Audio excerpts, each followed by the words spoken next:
নিরাপত্তার কথা ভাবতে হবে। শুধু বিজনেস করলেই তো হবে না, আসলে জীবন চলে গেলে তো আর জীবিকা দিয়ে কিছু হবে না।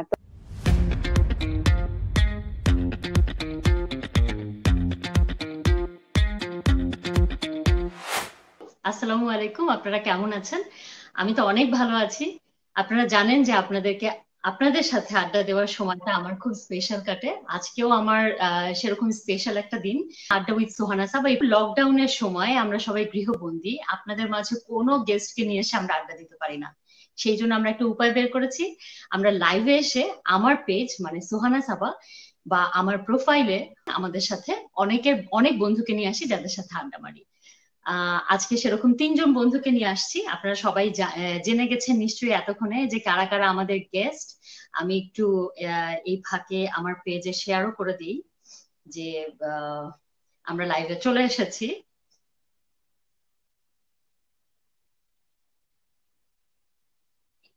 আমার পেজে শেয়ারও করে দিই। আজকে আমার সাথে আড্ডায় আছে আমার অসম্ভব পছন্দের রেডের কর্ণধার আফরোজা আপু, আফরোজা পারভীন। তিনি রেড, আমরা যারা সবাই কম বেশি বিউটি পার্লার সম্পর্কে জানি, তারা রেড সম্পর্কে জানি। তো আহ, আফরোজা আপুর আরো আরো পরিচয় আছে, আমরা এক এক করে তার সম্পর্কে পুরোটাই জানবো। আমাদের সাথে লিপি আপু আছেন, যিনি ডিজাইনার একাধারে। এবং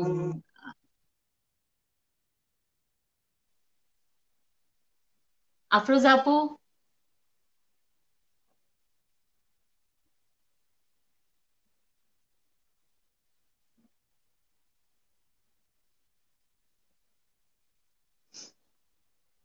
আফরোজা আপু।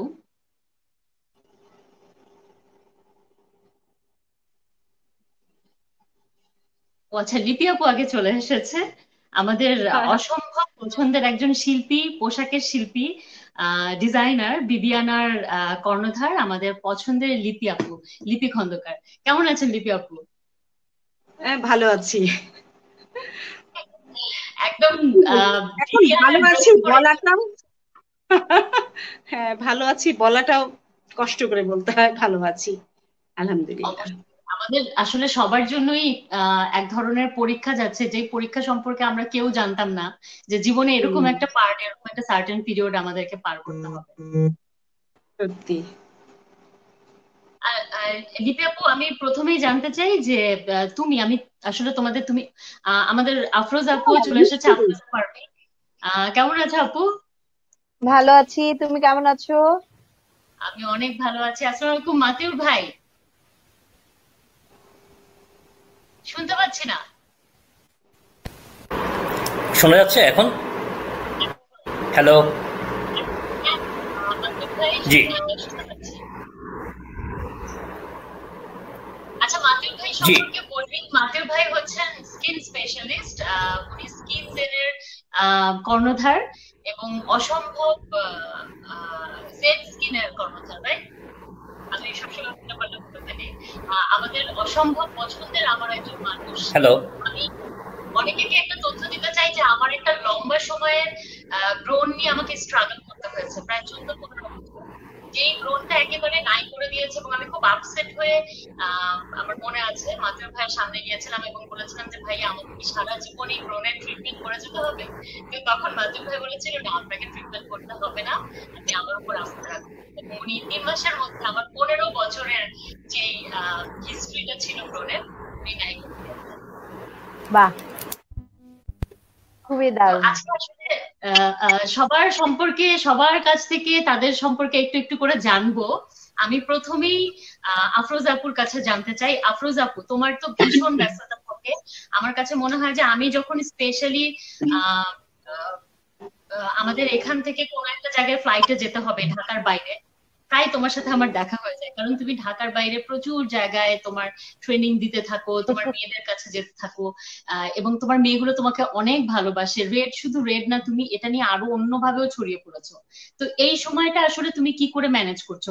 এবং সবার আগে বলো যে তুমি কতদিন ধরে আহ এই লকডাউনের মধ্যে মানে নিজেকে বাড়ির মধ্যে আটকে রেখেছো? আমি ধন্যবাদ সাবা।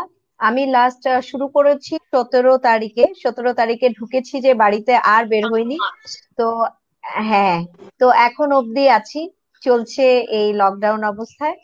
আর ব্যস্ততার জন্য যেটা হয় যে আমরা অনেক কিছুই মিস করে যাই। আমাদের যে এখন কি হচ্ছে যে পরিবারটাকে এনজয় করতে পারছি, এই সুযোগটা হয়ে ওঠে না। ইচ্ছে থাকে কিন্তু সুযোগটা হয়ে ওঠে না, যে কারণে হয় কি ভেতরে একটা আক্ষেপ থেকে যেত যে ইস, আমি একটু সময় কাটাতে পারছি না আমার হাজবেন্ডের সাথে, আমার বাচ্চার সাথে, আমার বাবা মার সাথে। কিন্তু ফাইনালি এখন যে সময়টা কাটাতে পারছি, এই সাইডটা খুবই পজিটিভ।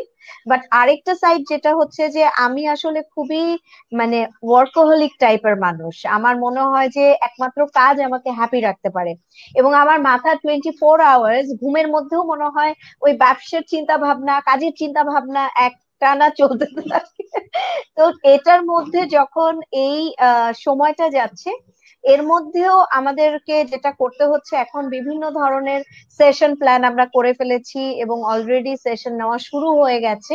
এবং আমরা এই দুর্যোগের সময়টাতে যাদের জন্য আমরা কাজ করছিলাম, তারা তো আসলে তুমি খুব ভালো করে জানো যে আমরা সবাই জানি মোটামুটি কম বেশি যে ঢাকার, শুধু না ঢাকার বাইরে সবাই ছোট ছোট এন্টারপ্রেনার, তারা ভীষণ যুদ্ধ করে এই জায়গাটাতে দাঁড়িয়েছে। সো এই জায়গাটা যেন তারা কোনোভাবে ছেড়ে না দেয়, এটাই এখন আমাদের মূল চেষ্টা, যে তাদেরকে টিকে থাকতে হবে এবং এখানে থাকতে হবে। সো সেই চেষ্টাটা নিয়েই আমরা ব্যাকগ্রাউন্ডে এই লাস্ট লকডাউনের পুরো সময়টা ধরে প্রচুর কাজ করেছি, এবং সেগুলোই এখন বাস্তবায়ন করছি। তুমি বলছো উজ্জ্বলার কথা। উজ্জ্বলার কথা আর রেডের কথা, যেটা রেডটাকে তো আমরা ধারণা দিবে রেডের পাশাপাশি তুমি যে উজ্জ্বলাটা চালাচ্ছ এটা সম্পর্কে একটু বলো, যে এই উজ্জ্বলার কারণেই তোমার সাথে আসলে আমার খুব বেশি দেখা হয় ডোমেস্টিক এয়ারপোর্টে। আচ্ছা, উজ্জ্বলা হচ্ছে একটা সোশ্যাল এন্টারপ্রাইজ, বাট বাংলাদেশে বিউটি অ্যান্ড গ্রুমিং সেক্টরে উজ্জ্বলা কাজ করছে স্ট্রাকচার মেকিং এর জন্য। আসলে এখানে আমাদের স্ট্রাকচার, আমাদের যেটা হয় যে আমাদের কোয়ালিটি অফ ওয়ার্ক, এটাকে আমরা মানে রিভাইজ করছি এবং এটাকে একটা স্ট্রাকচার নিয়ে আসছি। সো এটা নিয়েই আমরা সারা বাংলাদেশে কাজ করছি, এবং এটা থ্রুতে যেটা হচ্ছে আমরা পুরো 360 ডিগ্রি অ্যাঙ্গেলে সার্ভিসটা প্রোভাইড করছি। একজন এন্টারপ্রেনার তৈরি হতে হলে শুধু ট্রেনিংটা এনাফ না, শুধু হার্ড স্কিলসটা এনাফ না, তাকে মোটিভেশনটা দিতে হয়, তাকে সাহস দিতে হয়, তাকে ব্যবসার ক্লাস দিতে হয়, এবং একই সাথে শুধু এটা করে ছেড়ে দিলে হয় না, আবার ব্যাংকের সাপোর্টও দিতে হয়। আবার তার সাথে সাথে সে যেখানে আছে, যে এলাকায় আছে, সে এলাকায় যদি সে ব্যবসা করতে চায়, তার কোনো সমস্যা হয়, আমরা সেই জায়গা থেকেও তাদের পাশে থাকি এবং তাদের সহযোগিতা করি যেন তারা তাদের ব্যবসাটাকে তৈরি করতে পারে। ইটস কমপ্লিটলি 360 ডিগ্রি অ্যাঙ্গেলেই জলা কাজ করে দের জন্য বিউটি অ্যান্ড গ্রুমিং সেক্টরে। তো এখন আসলে তোমার এই ব্যাপারটাকে, এই ট্রেনিং গুলো কি করে দিচ্ছ অনলাইনের মাধ্যমে? এবং তারা তো অনেকেই আসলে একটুখানি তাদের ডিমোরালাইজড হয়ে যাচ্ছে, কারণ তারা ব্যবসায়িক ভাবে এখন কাজ করতে পারছে না। সবাই কোনো না কোনো একটা জায়গা ভাড়া নিয়েছিল বা কিছু করেছিল, নিজের বিজনেসটা দাঁড় করিয়েছিল, এখন তারা সেটা মেনটেন করতে পারছে না। ইভেন তোমার রেডের ক্ষেত্রেও তাই। তোমার রেডে অসংখ্য মেয়েরা কাজ করে, তাদের দায়িত্ব তোমাকে নিতে হচ্ছে, তাদের ফ্যামিলির দায়িত্ব তোমাকে নিতে হচ্ছে, কিন্তু পাশাপাশি তোমার রেডে অনেক কাস্টমার আসতো বলেই তুমি তাদেরকে প্রোভাইড করতে পারতে, এই যে তোমার কর্মীরা। এখন তুমি ব্যাপারটাকে কি করে ম্যানেজ করছো, বা তারা কি করে ম্যানেজ করছে? এটা খুবই কঠিন একটা সময়ের মধ্যে দিয়ে পুরো বিশ্ব যাচ্ছে, এটার বাইরে আমরা কেউ নই, আমরা সবাই এটার মধ্যে আছি আসলে। আহ যেটা হচ্ছে যে এই যে মেয়ে যারা আমাদের সাথে কাজ করছে, তারা সবাই কিন্তু খুব বেশি যে মানে স্বাচ্ছন্দ্য, কি বলে, সচ্ছলতা আছে সেটাও কিন্তু না। তো সেক্ষেত্রে যেটা হয় যে ওদের অনেকের আছে যে ওদের টাকাতেই শুধু ওদের সংসারটা চলে, হাজবেন্ডের ইনকামটাতে না। অনেকের হাজবেন্ড নেই, ছেড়ে গেছে বা মারা গেছে, মানে ব্যাপারটা এরকম। তো সেই জায়গাতে হয় কি, এদের জন্য আমাদের সবার আগেই টেনশনটা, চিন্তাটা থাকে। তো আমরা যেটা করেছি, লকডাউন হওয়ার আগে আমরা ওদেরকে যতখানি পেরেছি ওদের খাবার দাবারের একটা ইয়ে করে ব্যবস্থা করে ওদেরকে বলা হয়েছে তোমরা বেশি বেশি দরকার হলে অ্যাডভান্স স্যালারি স্যালারি নাও, তোমরা বেশি করে খাবার দাবার কিনে এমন ভাবে হও যেন তোমরা 2 মাস ঘর থেকে না বের হলেও কোনো অসুবিধা না হয়, কারণ আমরা তো বুঝতেই পারছিলাম 2-3 মাস সবাইকে আটকে যেতে হবে। তো ওরা বেসিক্যালি তাই করেছিল। এবং তারপরে আবার আমরা মাঝখানে আমরা ওদের জন্য আবার সব টাকা পাঠিয়ে দিয়েছি বিকাশের থ্রুতে, বিকাশের এজেন্টদেরকে বাড়িতে ডেকে তারপরে আমরা বসে বসে, কারণ স্যালারি অ্যামাউন্ট ইটস অনেক বড় অ্যামাউন্ট, সো এটা আবার তোমার 2 দিন ধরে ধরে পাঠাতে হয়েছে। তারপরও আমরা ওইভাবে করেও দিয়েছি। আবার এখনো আমাদের টেনশনটা চলছে যে ধরো আমাদের 1 টাকা ইনকাম হচ্ছে না এবং আমাদের প্রতিটা পার্টে খরচ জমছে জমছে এবং আমরা সবাই আটকে যাচ্ছি। সো এভাবে যদি আসলেও 2 মাস চলে তাহলে আমরা সবাই মানে সত্যি আরো ভয়ঙ্কর জায়গায় চলে যাব। এটা আসলে খুবই টেনশনের। আচ্ছা আফরোজা আপু, আমি তোমার এই পুরো ব্যাপারটা নিয়ে আবার কথা বলতে আসবো। লিপি আপু, আমরা জানি যে তুমি বিবিয়ানাটাকে সেই ছোট করে অল্প অল্প করে আজকে বিশাল একটা ব্র্যান্ডে পরিণত করেছো, যেখানে আমরা দেশি ব্র্যান্ড বলতে যে কয়টা ব্র্যান্ড বলি তার মধ্যে একটা বিবিয়ানা। এবং চোখ বন্ধ করে কিনতে পারি। আমরা জানি যে কিছু কিছু প্রোডাক্ট আছে যেটা 9-10টা পিস ছাড়া আর খুব বেশি পিস পাবো না, খুব ইউনিক কিছু পিস পাওয়া যায়। আমার খুব পছন্দের, আমি পার্সোনালি বলছি, কখনো ওইভাবে বলা হয় না, আমার তোমার শাড়িগুলো খুব পছন্দের। তো এই যে এই মুহূর্তটাতে যেখানে তোমাদের সবচেয়ে বড় বিজনেস, পহেলা বৈশাখ চলে গেল, সামনে ঈদ আসছে, 2টা ঈদ, আমরা যেটা বুঝতে পারছি যে 2টা ঈদের উপরেই এই পুরো ব্যাপারটার প্রভাব পড়বে। তো একরকম টেনশন আছে, পাশাপাশি তোমার বিশাল একটা কর্মী আছে, কারিগরি আছে, কারিগররা আছে এবং সেলসম্যানরা আছে, তোমার একটা সবকিছু, এই পুরো ব্যাপারটাকে কি করে ম্যানেজ করছো? এটা আসলে ওই অনেকখানি আফরোজা যেটা বলেছে অনেকখানি তাই। আমাদের যেমন আমাদের 2টা ভাগে ভাগ করা, একটা হচ্ছে আমাদের স্টাফ স্যালারি, স্টাফ যারা আছে তাদের, আর একটা হচ্ছে আমাদের সাথে যারা কাজ করে কর্মী, যাদেরকে বলে যারা আর্টিজানস, যারা হাতের কাজ করছে। তো সেই অংশটা কিন্তু অনেক বেশি। যেমন বিবিয়ানার সাথে কাজ করছে প্রায় 10-12 হাজার মহিলা, তারা কিন্তু বেশিরভাগই মহিলা। আমার 98% হচ্ছে মহিলারা কাজ করে বিবিয়ানার সাথে। তারা সব হাতের কাজ করছে এবং তারা কিন্তু এসব মহিলাদের ম্যাক্সিমামই দেখা যায় যে এদের উপরই পুরো সংসারটা তাদের উপর ডিপেন্ড করছে। এর ভিতরে স্টুডেন্টও আছে যারা তাদের নিজের পড়ার খরচ চালায় এখানে কাজ করে। তো আমাদের 2টা ভাগে ভাগ করতে হচ্ছে। একটা হচ্ছে যারা হচ্ছে ইনহাউস স্টাফ, ইনহাউস স্টাফও আছে প্রায় 100-র উপরে, সব আউটলেট তারপরে অফিস মিলিয়ে। তারপরে আরেকটা হচ্ছে কর্মী। কিন্তু ইনহাউস স্টাফ যারা আছে তাদেরকে কিন্তু আমরা স্যালারি দিতে পেরেছি, তারা স্যালারি নিয়ে চলে গেছে, তারা ছুটিতে আছে। সেই আমিও 18 তারিখ থেকে আমি একদম ঘরে, 18 তারিখ থেকে এই পর্যন্ত ঘরে। আজকে অনেকদিন পরে সকালবেলা একটু অফিসে গিয়েছিলাম, কিছু আসলে জিনিস না আনলেই নয় যেটা আমার বাসায় বসে কাজ করতে পারি। এই কারণে আমার অফিসে যাওয়ার, অনলাইন শপটা ওপেন করব সেটার একটু চিন্তা ভাবনা চলছে। কারণ আসলে এটা একদিক থেকে আমার কাছে সুখকর যে আমি অনেক অনেক সময় পেয়েছি। আমি বলতে পারবো না যে আমি আমার জীবনে কোনোদিন এতদিন রেস্ট নিয়েছি। আসলে আমি স্টুডেন্ট লাইফ থেকে কাজ করি, যখন আমার বয়স 20 বছর তখন থেকে আমি কাজ করি। কোনোদিন আমার এতদিন ছুটি ছিল না।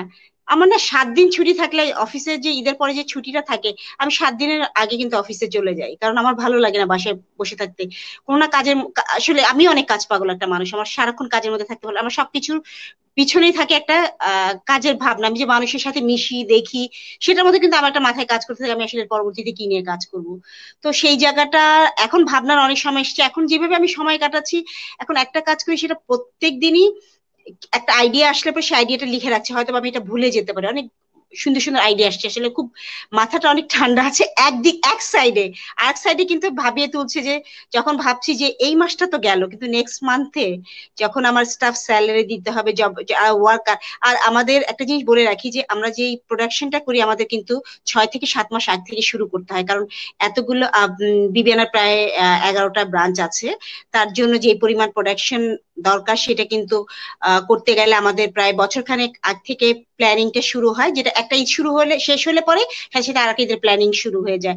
প্ল্যানিংটা করার পর যে প্রোডাকশনের যে স্টেপ গুলো আছে সেটা করতে প্রায় আমাদের 6 মাস সময় লাগে। সো আমাদের কিন্তু সব প্রোডাকশন 70% হয়ে গেছিল, যেগুলো আমাদের একদম বক্স করা আছে অফিসে, আর 30% ছিল অনগোয়িং। কিন্তু সেটাও কিন্তু আসলে বন্ধ হয়ে গেছে, কারণ এখন তো কোনো কারিগররাও কাজ করছে না। আমরা তাদের সেফটির কারণে আমরা বলেছি এখন কাজ বন্ধ রাখতে। অনেক র মেটেরিয়াল পড়ে আছে। তো ওভারঅল এই মানে আমরা আসলে আমাদের বিজনেসের যে ধরনটা, এই যারা দেশীয় পোশাক শিল্পের ব্যবসা করে তারা কিন্তু আমরা কিন্তু totally dependent on Pohela Boishakh and Eid. আমরা কিন্তু এই দুটোই হারিয়েছি। অদ্ভুত ভাবে সেদিন আমার একজন ডিজাইনার বন্ধুর সাথে কথা হচ্ছিল, আমরা বলছিলাম মনে হচ্ছিল যে এই করোনা ভাইরাস আর এই লকডাউনটা একদম আমাদের পহেলা বৈশাখ আর ঈদকে কেন্দ্র করে আসছে। যখন আমাদের ঠিক জানো যেদিন পরে যেদিন আমরা প্রোডাক্ট পাঠানো শুরু করব, ঠিক তার আগের দিন আমরা বন্ধ করে দিলাম সব।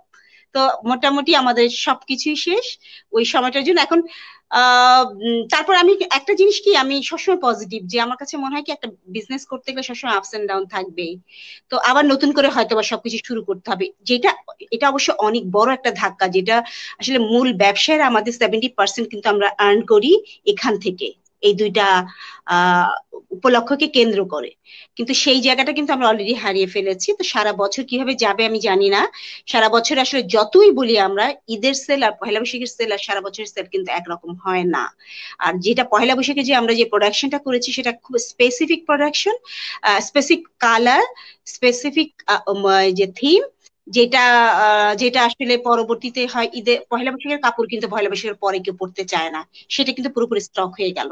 আর ঈদের যে প্রোডাকশনটা ছিল সেটাও আসলে অর্ধেক হয়ে গেছিল, সেটাও হয়তো আমরা ঈদের পরে স্লোলি সেল করতে পারবো। আর এখন যেটা আছে অনলাইনে ভরসা, যদি অনলাইনে কেউ কেনাকাটা করে, আসলে কি জানো এখন আমরা যেটা ভাবি, এখন কিন্তু মানুষ কিন্তু চিন্তা করছে আসলে সার্ভাইভ করবে কিভাবে।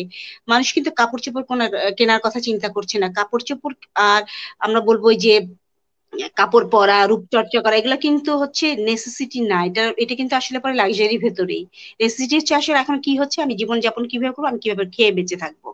ম্যাক্সিমাম লোকের আমাদের দেশের এই অবস্থা। তো সো কাপড় কেনার কথা পয়লা বৈশাখে দেখছি তারা খুব একটা ভাবেনি। ঈদ যেহেতু ঈদটা এরকম একটা জিনিস যে সবাই ভাবে যে আচ্ছা ঘরে থাকলেও আমি যদি একটা নতুন কাপড় হয়তো পরবো, কেউ ভাবছে এইভাবে, কেউ ভাবছে যে না আমি ঈদের কাপড়টা না দিয়ে একটা মানুষের একটা ফ্যামিলিকে হেল্প করব, যে তারা সার্ভাইভ করতে পারবে আরো 1 মাস। যদি এই লকডাউনটা আরো 1 মাস চলে, তাহলে তো আসলে যারা মধ্যবিত্ত এবং নিম্ন মধ্যবিত্ত তাদের কিন্তু খুব বড় একটা, তারা খুব এফেক্টেড হবে। তো মানুষ ওইভাবেও চিন্তা করছে এবং আমরা সেভাবে ভাবছি।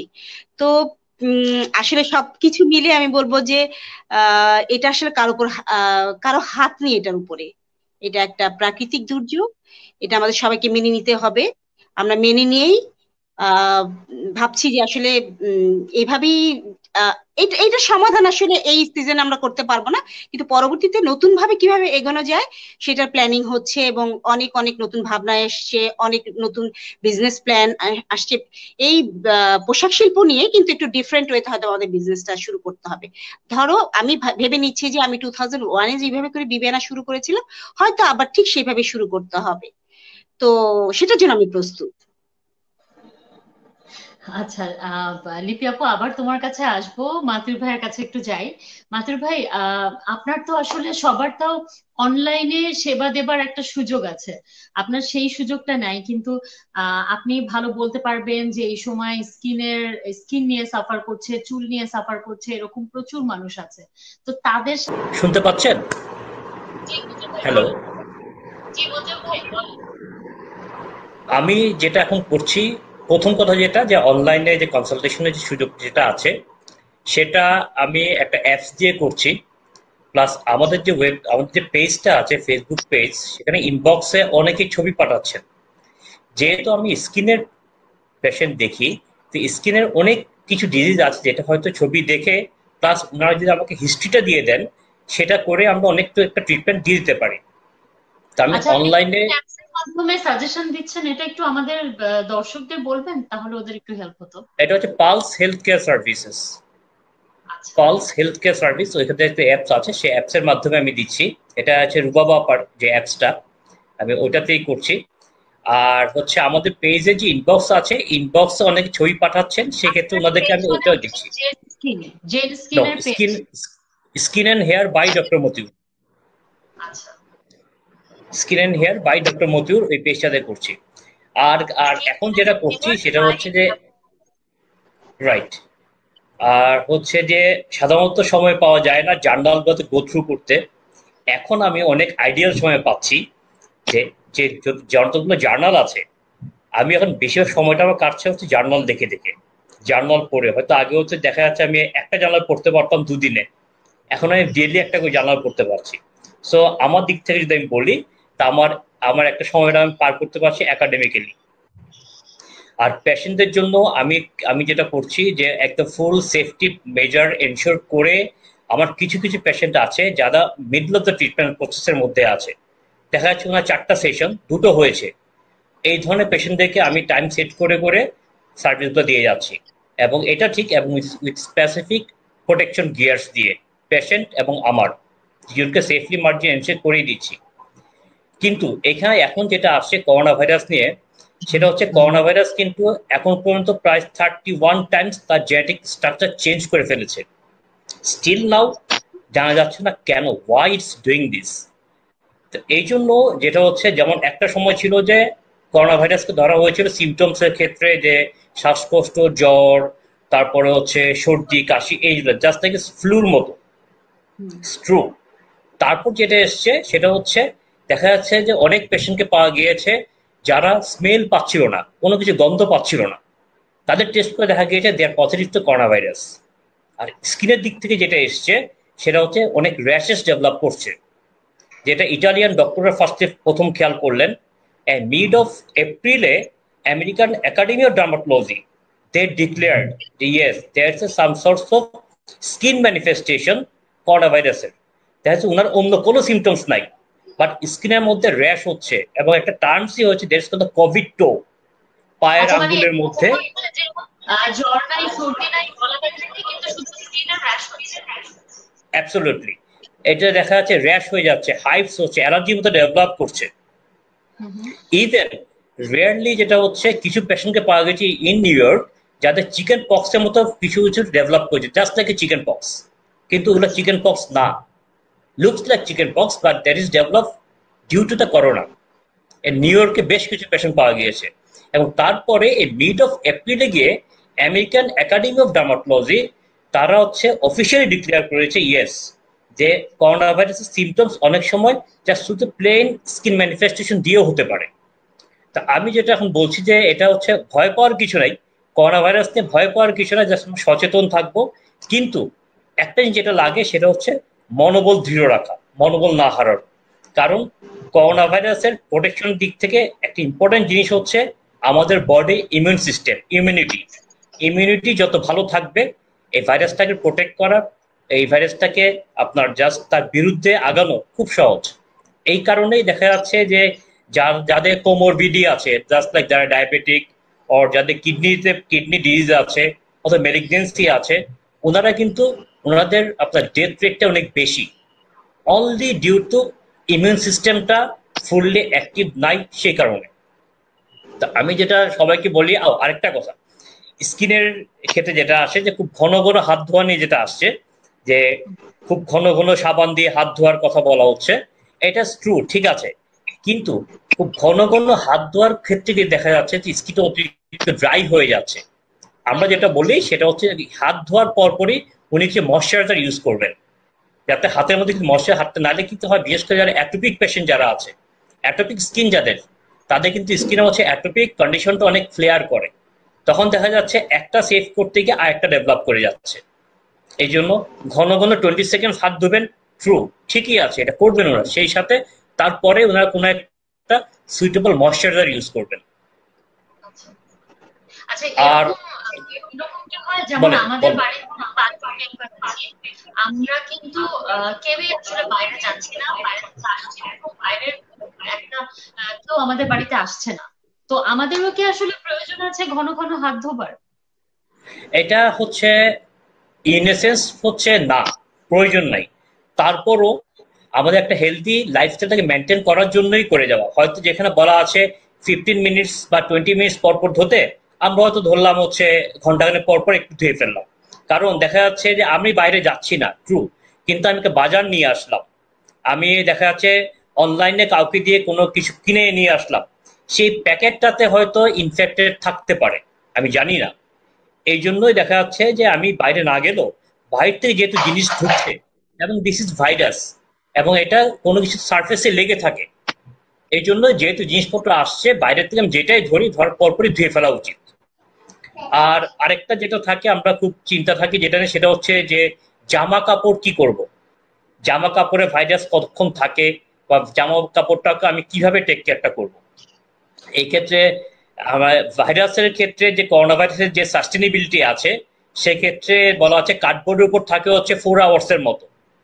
স্পেসিফিক ফ্যাব্রিক নিয়ে কোনো স্টাডি হয় নাই এখন, যে ফ্যাব্রিকের মধ্যে কতটুকু থাকে, কিন্তু কার্ডবোর্ড যেহেতু ইটস এ ফাইবার, এই কারণে ফ্যাব্রিকটাকে কার্ডবোর্ড হিসেবেই ধরা হয়, এবং ধরা হয় যে 4 আওয়ার্স, 4 ঘন্টা পর্যন্ত থাকতে পারে ফাইবার স্যুট জামা কাপড়ের উপরে। এই জন্য যেটা উচিত সেটা হচ্ছে বাইরে যে যে কাপড়টা পরে আসবো, এসে স্ট্রেট তাকে আমরা খুলে ওয়াশিং মেশিন বা ধুতে দিয়ে দিব, আর না হলে একটি ডিটারজেন্ট পাউডারের মধ্যে 30 মিনিটস ভিজিয়ে রাখবো, তারপরে আমরা এটা ধুয়ে ফেললাম। আর যদি একান্ত কিছু না থাকে, যে এমন কিছু আছে যেটা আমি ধুতে পারছি না, লাইক মাস্কের ক্ষেত্রে মাস্ক কিন্তু যদি আমি ধুয়ে ফেলি, তাহলে কিন্তু মাস্কের যে প্রোটেক্টিভ আপনার যে ক্যাপাবিলিটি তা থাকে না, কারণ কোর্সটা অনেক বড় হয়ে যায়।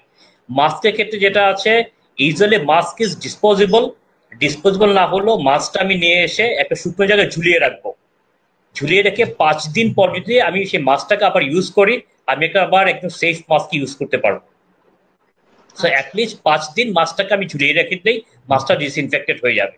কারণ করোনা ভাইরাস মাস্কগুলো দেখি যেগুলো ওয়ান টাইম ইউজের জন্য, সেগুলো আমরা 5 দিন যদি আলাদা করে রাখি, সেগুলো 5 দিন পরে করা যায়। হ্যাঁ, কারণ করোনা ভাইরাসের সাস্টেনেবিলিটির জন্য তার কিছু ময়েস্ট লাগে। ড্রাই ওয়েদারে কিন্তু, ড্রাই এনভায়রনমেন্টে করোনা ভাইরাস কিন্তু লাইফ সাস্টেন করে না। আচ্ছা, কোনো ময়েস্ট না থাকলে, একদম ড্রাই থাকলে করোনা ভাইরাস সাস্টেন করে না। সো মাস্কটাকে যদি আমি জাস্ট ঝুলিয়ে রাখি, এনাফ, 5 দিন রেখে দিলে সে একদম আবার সেফ হয়ে যাবে। আচ্ছা মতুল ভাই, আমি আপনার কাছে আবার আসছি। কিছু প্রশ্ন, কিছু কমেন্ট এসছে, আমি একটু পড়ে নেই। একজন বলেছে তানজির হোসেন, দারুন আপু। আতিক বলেছে নাইস। মাহমুদ করিম বলেছে hello, hope you are fine. Suman বলেছেন sweet Sohana, thank you. Riyad বলেছেন হাই কিউটি। আর জাফরুল বলেছেন লাইফের এজেন্ডা কি বিশ্বাস করেন কোনো এজেন্ডা নেই এখানে, দেখতেই পাচ্ছেন আড্ডা উইথ সোহানা সাবা। আমার কাছের মানুষদের নিয়ে আড্ডা দিচ্ছি, যাদের কাছ থেকে আমার অনেক প্রশ্ন আছে জানার, কারণ আমি বাড়িতে বসে আছি, অনেক অনেক প্রশ্ন মাথার মধ্যে আসে, তো আমার কাছের মানুষদেরকে একসাথে করে সেই সব প্রশ্ন করছি। এখন আপনারা যদি আমাদের সাথে থাকেন লাইভে, আপনারাও জানতে পারবেন, কিছুটা হলে উপকৃত হবে, না হলে আমাদের দেখুন ভালোই লাগবে। তারপরে নুরুল বলেছেন হেল, কেন হেল বলেছেন একটু জানাবেন। ইমন বলেছেন আপু আমি তোমার সবচেয়ে বড় ফ্যান, কথাটা জানিয়ে দাও প্লিজ। তারপর তারপর তারপর তারপর তারপর সৈয়দ বলেছেন আপু তোমরা যদি একটু ডিসকাউন্ট দিলে সব বিক্রি হবে ইনশাল্লাহ, এটা নীতি আপুকে বলেছে। আচ্ছা ঠিক আছে, নীতি আপুকে জানিয়ে দিলাম। তারপরে আসাদ আলী বলেছেন Afroza how are you. Asad Asad do you recognise me. আমাদের সাথে আইরিন রাব্বানি দেখছেন। চিন্ময় চাকি বলেছেন গুড কনভারসেশন গোয়িং অন। তারপরে পপি বলেছেন হ্যালো এভরিওয়ান। নার্গিস রহমান বলেছেন আফরোজা আপু কেমন আছেন, পার্লার কবে খুলবেন? আচ্ছা বাকি প্রশ্নে আমরা পরে যাই, আগে আফরোজা আপুর কাছে আসি। আফরোজা আপু এই প্রশ্ন আমারও, পার্লার খুললেও আমি বলছিলাম যে এখনো সেফ ফিল করছি না, বাড়ি থেকে কেউ যেতে দিবে না, কিন্তু কবে যেতে পারবো পার্লারে সেটা হচ্ছে এখন আমার সবচেয়ে বড় প্রশ্ন, নিজেকে জঙ্গলি মনে হয়। তো আমাকে একটু টিপস দাও যে আমি যদি বাড়িতে থাকি, আমি পার্লারে যেতে পারছি না, এই মুহূর্তে সামনে ঈদ আসছে, বা নিজের জন্যও তো নিজেকে ভালো লাগাটা দরকার, প্রতিদিন নিজেকে গোছানোটা দরকার, এই সময় সবচেয়ে জরুরি দরকার। এই যে মতিউর ভাই বলছিল যে ইমিউন সিস্টেম ঠিক রাখার জন্য নিজেকে শক্ত রাখা দরকার, আর নিজেকে সুন্দর ফ্রেশ দেখালেও তো আসলে একটু মনটা ভালো লাগে। তো তুমি আমাদেরকে একটু টিপস দাও যে এই সময় কি করলে, কি কি মেনটেন করলে যেটা স্কিনের জন্য, চুলের জন্য, নিজের জন্য ভালো হবে। আচ্ছা, এখানে মতিউর ভাই আছে, হ্যাঁ। আর তুমি আমাকে এরকম কঠিন একটা প্রশ্ন করলে, খুব খারাপ হলো। না, ওই তো আছে, কিন্তু আসলে আমাদের ছোট ছোট যা কিছু ওকে, আছে, যে আপু চুল পড়ে যাচ্ছে, চুলে একটা প্যাক রাইট। দিয়ে দাও, আপু মাথায় একটু তেল হুম। দিয়ে দাও, আপু আমার ম্যানিকিউর প্যাডিকিউরটা কি করে করবো, আপু মেকআপটা কি করে অ্যাপ্লাই করবো, এরকম ছোট ছোট অনেক ব্যাপার আছে যেটার আবদারের জন্য তুমি হচ্ছে রাইট পারসন। আমি মতিউর ভাইকে বলতে পারবো না মতিউর ভাই কি করে মেকআপটা দিব, এটা তুমি বলতে পারবে বা কি করে মাথায় তেল দিব, সেটা তুমি ছাড়া আসলে করতে পারবে। ওকে। হ্যাঁ আফরোজা বলো, এই আমরাও শুনি না, ক্ষেত্রে আমরাও একটু জানি। শুনি না। হ্যাঁ আচ্ছা, এই ক্ষেত্রে যেটা আছে, আমাদেরকে সবার আগে প্রথমে চুলে আসি। চুলের জায়গায় যেটা থাকে যে আমি এই লকডাউনের পর থেকে প্রচুর মানুষজন যাদের এরকম সমস্যা হচ্ছে, একজন আমাকে ফোন দিয়ে বলল যে আমি তো বাড়িতেই আছি, আমি তো বাইরে যাচ্ছি না, আমার চুল সব পেঁচিয়ে যাচ্ছে এবং কোনোভাবেই চুল মানে জট লেগে যাচ্ছে। সো তখন আমি চিন্তা করলাম যে ওর চুল জট লেগে যাচ্ছে, তার মানে ও এটা নিয়ে প্রথম দিকেও বুঝতেই পারেনি। পরে ও রিয়েলাইজ করেছে, কারণ ও ঘরে আছে, ও তো আর মাথা আঁচড়াচ্ছে না। তো ও ভুলে যাচ্ছে যে ওকে যে মাথাটা আঁচড়াতে হবে লিস্ট, মানে আমরা তো দিনে নর্মালি কিছু না হলে তো 2-3 বার মাথা আঁচড়াই। তো ওর এই কাজটা হচ্ছে না, ও হয়তো বা একবার যখন আঁচড়াতে যাচ্ছে তখন ও দেখছে যে চুল আর তো ছড়ছে না। তো এরকম একটা বিষয়। তো চুলকে যদি ঝরঝরে রাখতে হয়, একটু হেলদি রাখতে হয়, সুন্দর রাখতে হয়, তাহলে আমরা একটু ঝটপট করে কিছু করে ফেলতে পারি বাড়িতে। এবং সেটার জন্য অনেক কিছু দরকার নেই। আমরা নর্মালি টক দইটা খুব ভালো, আমাদের খেয়ে ফেললে তো খুবই ভালো। সেটা আমাদের স্কিনে গ্লো করে, আমাদের হেয়ারের জন্য ভালো হয়, মানে সবকিছু। ইনফ্যাক্ট আমাদের টক দই আমাদের হাড়ের গঠন, আমাদের নখের গঠন সবকিছুর জন্য হেল্প করে।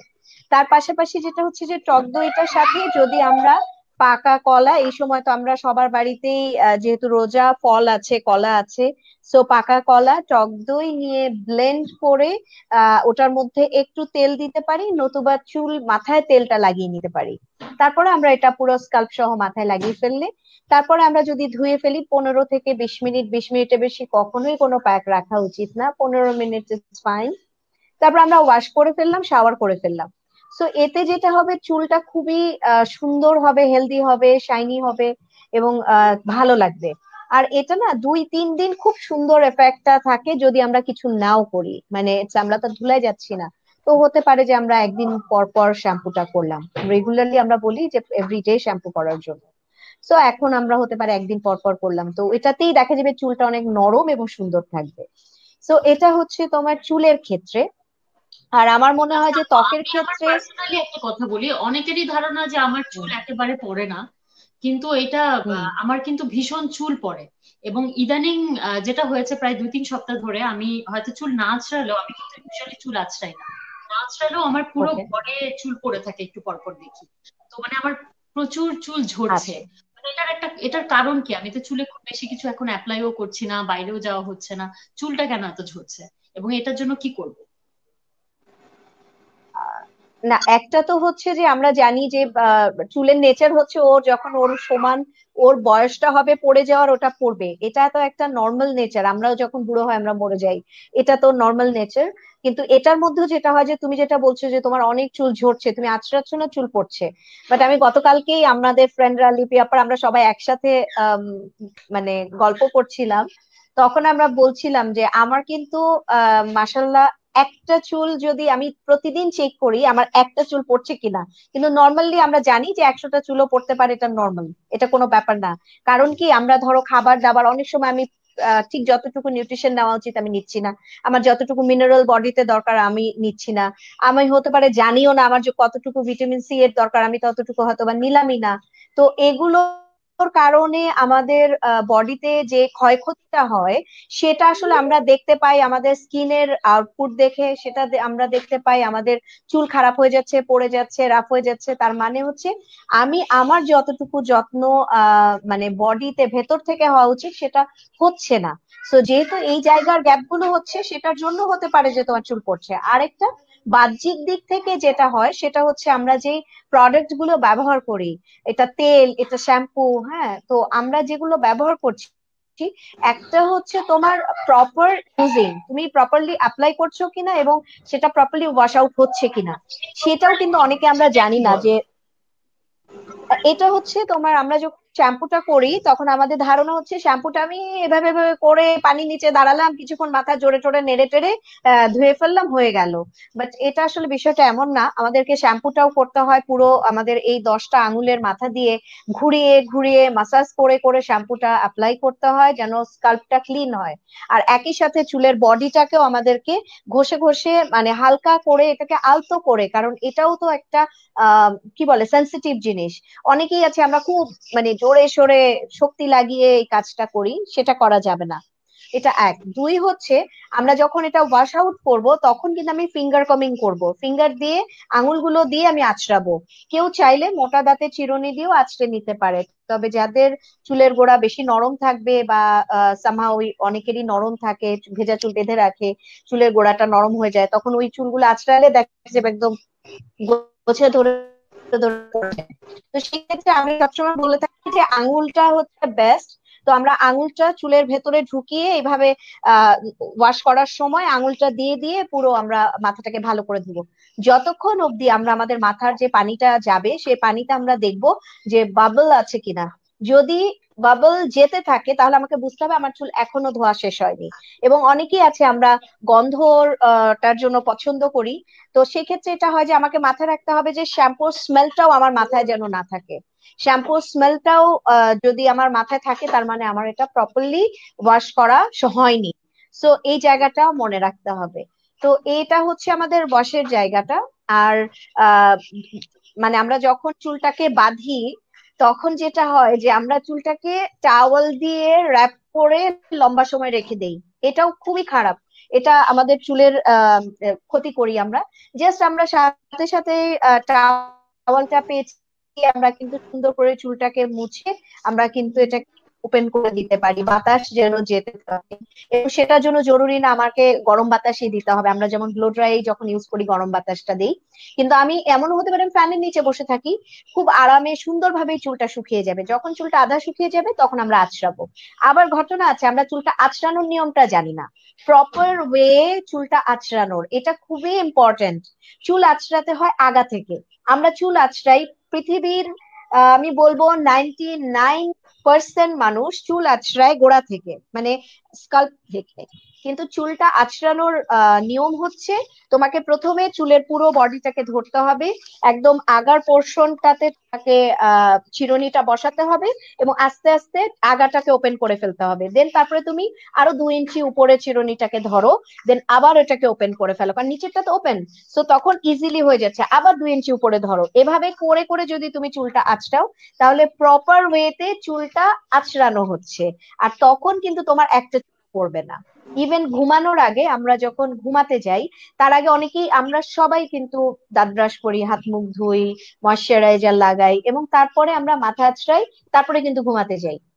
মাথা না আঁচড়ে আমার ধারণা আহ কেউ ঘুমাতে যায় না হয়তোবা। সো সেটা ছেলে হোক আর মেয়ে হোক, সেই ক্ষেত্রে মাথাটাকে উল্টো দিকে রেখে পুরো উল্টো দিক থেকে যদি আমরা ব্যাক কমিং করি, চুলটা আঁচড়াই ঠিক উপর করে মাথা রেখে, তারপরে যদি উল্টো দিক থেকে আমরা আঁচড়াতে থাকি, ব্লাড সার্কুলেশন খুব ভালো হয় এবং এতে যেটা হয় যে চুলের গ্রোথও ভালো থাকে এবং চুল পড়বে না, সেক্ষেত্রেও হেল্প করে। তো দেখো, এক আঁচড়ানো নিয়ে যদি কথা বলি সেইটাও অনেক লম্বা। তো কেয়ার বিষয়টা আসলে অনেক লম্বা, আমি মনে হয় একদিক থেকে আরেক দিকে চলে গেছি। তো না না, তুমি একদম স্কিনের ঠিকই আছো, ব্যাপারটাতে আমারও অনেক কিছু জানা হলো। ওকে। আর স্কিনের ব্যাপারটাতে যেটা হয় যে আমরা আমার কাছে যেমন কোভিড সত্যি একটা পজিটিভ পার্ট আমি বলবো, যে মানুষকে, আমি আর কারো কথা জানি না, আমাদের বাঙালিদেরকে এবার তো পরিষ্কার পরিচ্ছন্নতা শিখিয়েই ছাড়ছে কোভিড। তো এটা একটা পজিটিভ থিংস। তো এই ক্ষেত্রে যেটা হচ্ছে যে আমরা বারবার যখন হাত ধুতে যাচ্ছি আমি একটু পানির ঝাপটাটা মুখে দিয়ে ফেলি। ওয়াটার থেরাপি থেকে বেস্ট থেরাপি বা ওয়াটার থেরাপি থেকে ভালো পানির থেকে ভালো কিছু আমাদের কিন্তু আর হয় না। পানি ন্যাচারাল ময়শ্চারাইজার। আমাদের যখন হাত ড্রাই বেশি হয়ে যায় আমরা কিন্তু সাথে সাথে পানিতে হাতটা দেই, পানির নিচে হাতটা দেই, সাথে সাথে আমাদের হাতটা কিন্তু ময়শ্চার হয়ে যায়। সো পানি খুবই ভালো একটা জিনিস। আমি এটা অনেক আউটপুট দেখেছি আমার, যাকেই বলেছি যে শুনেছে, এবং তারা আমাকে আবার ফিডব্যাকও দিয়েছে 2-3 মাস পরে। এবং এটা যে 15 দিন পরে দিয়েছে সেটাও না, 2 থেকে 3 মাস পরে আমি বলেছি সব ফিডব্যাক গুলো দিতে। 3 মাস পরে দিলে নর্মালি 3 মাসের সার্কেলে আমরা বুঝতে পারি প্রপার ওয়েতে জিনিসটা ওয়ার্কআউট করছে কিনা। তো সেই ক্ষেত্রে ওয়াটার থেরাপিটা ফ্যান্টাস্টিক কাজ করে।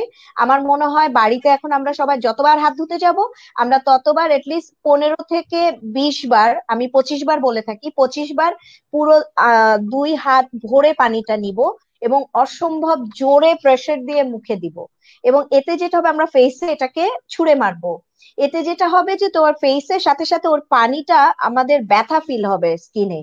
এবং এটাই আমরা 25 টাইমস দিব। এতে যেটা হবে, আমাদের রিঙ্কলস এর প্রবলেমটা থাকবে না, আমাদের ইয়াং স্কিন হয়ে যাবে, আমাদের ব্রণ বলি অনেক ধরনের ঝামেলা আছে যেগুলো নর্মালি আসবেই না।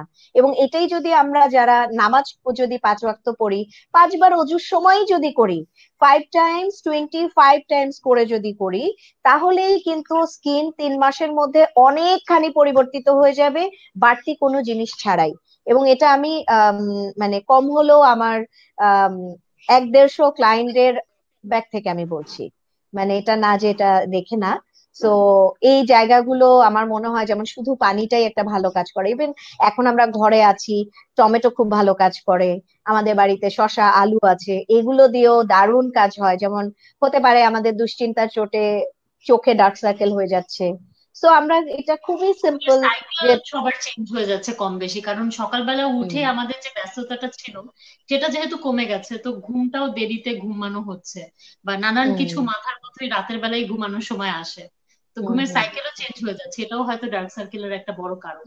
একটা বড় কারণ। তো এই ক্ষেত্রে হতে পারে যে আমরা শুধু শসা আর আলুটা গ্রেট করে ওটা আগে একটু নর্মালি পানি দিয়ে ধুয়ে ফ্রিজে রেখে দিব, তারপরে ঠান্ডা শসা এবং আলু গ্রেট করে, গ্রেটার দিয়ে গ্রেট করে ওটা শুধু চোখে দিয়ে 15 মিনিট রেখে, 15 মিনিট আমরা কোনো একটা গান শুনবো, 3টা গান শুনে ফেলতে পারবো 15 মিনিটে। 3টা গান আমাকে রিল্যাক্স করে দিবে। আমার পছন্দের 3টা গান যদি হয়, তাহলে দেখা যাবে আমাকে মানসিক ভাবে অসম্ভব শান্তি দিবে। একই সাথে চোখে যখন আমি ঠান্ডা দিচ্ছি, আমার পুরো বডি কিন্তু রিল্যাক্সড হয়ে যাবে এবং ভালো ফিল হবে। এবং এটা যদি আমরা সপ্তাহে 3 দিন করে করি, একদমই এটা একদমই কুইক ম্যাজিকের মতো কাজ করে আসলে ডার্ক সার্কেলটা উঠে যেতে। আর আই এনহ্যান্সমেন্টস এগুলো তো আমরা ইউজ করি, বাট এগুলো তো আমরা এখন নাও পেতে পারি, বাড়িতে বসে আমরা যেগুলো করতে পারি সেগুলো আর কি। এরকম অনেক কিছুই আচ্ছা, আছে, বাট আফরোজা আপু, তোমার কাছে আবার আসবো। লিপি আপুকে পেয়েছি, লিপি আপুর সাথে একটু কথা বলি। লিপি আপু, এখন অনেকেই, তুমি নিজেও বলছিলে এবং অনেকেও ডিসকাউন্টের কথাও বলছে, তুমি অনলাইনেরও শুরু করবে এবং সিরিয়াসলি ব্যাপারটাকে করবে, যেহেতু আমরা এখন মার্কেটে গিয়ে দোকানে গিয়ে শপিং করতে পারছি না, বা নিজেদের যেসব পছন্দ সেগুলো কিনতে পারছি না। তো এই ব্যাপারে তুমি কি প্ল্যান করছো? কারণ ঈদ তো আসলে আর 3 সপ্তাহ বাকি আছে, এবং সেটা আমরা কত জলদি সেই প্রোডাক্ট গুলো পাবো, এখন অর্ডার দিলে কতদিনের মধ্যে পাবো, এরকম একটা আইডিয়া আমাদেরকে দাও। আম, আমরা যেমন আমাদের নিজস্ব যে অনলাইন শপটা আছে সেটা আজকে থেকে স্টার্ট হয়ে গেছে। তো এটা আসলে আচ্ছা, সেটা অ্যাজ ইউজুয়াল যেভাবে করে, ফেসবুকে গিয়ে কি করে খুঁজে পাবো? বিবিয়ানা লিখলে? হ্যাঁ, বিবিয়ানা লিঙ্ক, বিবিয়ানা সার্চ দিলেই চলে আসবে। সেখানে বিবিয়ানার লোগো আছে, দেখলেই তো সবাই চিনবে। তো সেখানে যে আমাদের অর্ডার করলেই হয়ে যাবে। যদিও আমরা সব এখন পর্যন্ত ঈদের সব কালেকশন আমরা পোস্ট করতে পারিনি, কারণ আসলে হঠাৎ করে লকডাউন হওয়ার কারণে আমরা সব ফটো সেশনও করতে পারি না। আমরা তো জানোই যে ঈদের আগে একটা বড় ফটো সেশন হয় আমাদের, সেটা আমাদের করার কোনো সুযোগ হয়নি। তারপরে এমনি এছাড়া যে অসংখ্য প্রোডাক্ট হয় যেগুলোর আমরা আসলে ড্যামিতে পরিয়ে ছবি তুলি, বা যে কোনো ভাবে হোক ছবি তুলে সেটা আমরা ফেসবুক পেজে আমরা আপলোড করি, সেই জায়গাগুলোও কিন্তু এখন পর্যন্ত হয় না। সেটা আজকে থেকে আমরা শুরু করেছি, যে আজকে থেকে পোস্ট যাওয়া শুরু করেছে, যে এরকম প্রত্যেকদিনই যেতে থাকবে। এটা একটা। আর একটা হচ্ছে, আসলে এখন অর্ডার করলে পরে ওই ঢাকার ভেতর যারা আছে তারা 2 দিনের ভিতরেই 3 দিনের ভিতরে প্রোডাক্ট পেয়ে যাবে। আর এখন তো ট্রাফিক জ্যাম নেই, এখন খুব সহজেই প্রোডাক্টটা তারা হাতের কাছে পেয়ে যাবে। এবং কিন্তু আমরা একটা অনলাইনে যারা কেনাকাটা করবে তাদেরকে আমরা একটা ইনস্ট্রাকশন দিয়েছি, যেন তারা যে প্রোডাক্টটা যাবে সেই প্রোডাক্টটা নিচ থেকে ফোন করার পর তারা গেটের কাছে, তারা 3 ফিট দূরে দাঁড়িয়ে থাকবে, প্রোডাক্টটা গেটের কাছে দিয়ে সে 3 ফিট দূরে চলে যাবে। এবং যে ক্রেতা, সে তার একটা এনভেলপে তার টাকাটা দিবে, অথবা বেস্ট হয় বিকাশ করে দিলে, যে টাকাটা সরাসরি ধরা হলো না, তো সে সেফ থাকলো। তো তো ওই জায়গা থেকে আমরা সেরকম একটা ইনস্ট্রাকশন দিচ্ছি যে তারা যেন এইভাবে করে প্রোডাক্টটা রিসিভ করে, এবং রিসিভ করার পর যেন তারা ভালো করে এটাকে ডিসইনফেক্টেড করে সেই প্রোডাক্টের প্যাকেটটা তারা যেন রিসিভ করে। সেই জায়গাটা আমরা রিটেন দিচ্ছি যে সবাই যেন এইভাবে করে প্রোডাক্টটা রিসিভ করে। আর এখন যেটা হয়েছে যে শুধুমাত্র লকডাউন এরিয়া, কিছু এরিয়া একদম লকডাউন, এখানে কোনো কিছুই যেতে দিচ্ছে না কারণ করোনা রোগী ধরা পড়েছে, সেই জায়গাগুলোতে আমরা এখন ডেলিভারি দিতে পারবো না। আমরা মিনস যারা আমাদের সাথে ডেলিভারি যে টিমটা কাজ করে সেটা একটা অর্গানাইজেশন, তাদের সাথে আমরা কাজ করছি, তারা সেই জায়গাটাতে যাবে না। আর ঢাকার বাইরে যারা প্রোডাক্ট নিতে চায় তারা এরকম একটু দেরি হবে, এখন একটু সুন্দরবন কুরিয়ার সার্ভিস আর এস এ পরিবহন দুইটাতেই প্রোডাক্ট আমরা পাঠাতে পারবো, কিন্তু আগে যেমন 3 দিনে পৌঁছে যেত এখন হয়তো বা একটু টাইমের এদিক ওদিক হতে পারে, টাইমটা হয়তো বা আমরা নির্দিষ্ট টাইমটা রাখতে পারবো না। তো ঢাকার ভিতর প্রোডাক্ট তো রেগুলার বেসিসে চলে যাবে, এবং তারা যদি সবাই ফলো করে আমাদের ফেসবুক পেজ তাহলে নিশ্চিত তাড়াতাড়ি পেয়ে যাবে। কথা একটু কম শুনছি। হ্যালো হ্যালো, হ্যাঁ এখন শুনতে পাচ্ছ? হ্যাঁ, লাস্ট লাইনটা যেটা বললে সেটা শুনতে পারিনি। আমার মনে হয় আমার একটু বিয়েটা নিতে হবে। লিপি আপু আবার আসবে নিশ্চয়ই। মতিউর ভাই এই সময়টাতে বলেন যে আমাদের আমি অনেকেই আছে, আমি আবার একটা ব্যাপার মতিউর ভাই সম্পর্কে জানিয়ে রাখি, মতিউর ভাই শুধু স্কিনের এরকম না যে ব্রোনি ভ্যানিশ করে দেয়, মতিউর ভাই একদম ম্যাজিশিয়ানের মতো মানুষের আচিল তিল সেগুলো ভ্যানিশ করে দেয় সব অফ করে দেয়। হ্যাঁ, এবং এরকম আমি তার কাছে অনেক পেশেন্ট পাঠিয়েছি এবং তারা অনেক কনফিউশন নিয়ে গেছে এবং বলছে যে মাত্র 15 মিনিটের মধ্যে আমার এতগুলো আঁচিল নাই হয়ে গেল এবং কোনো ব্যথা পেলাম না।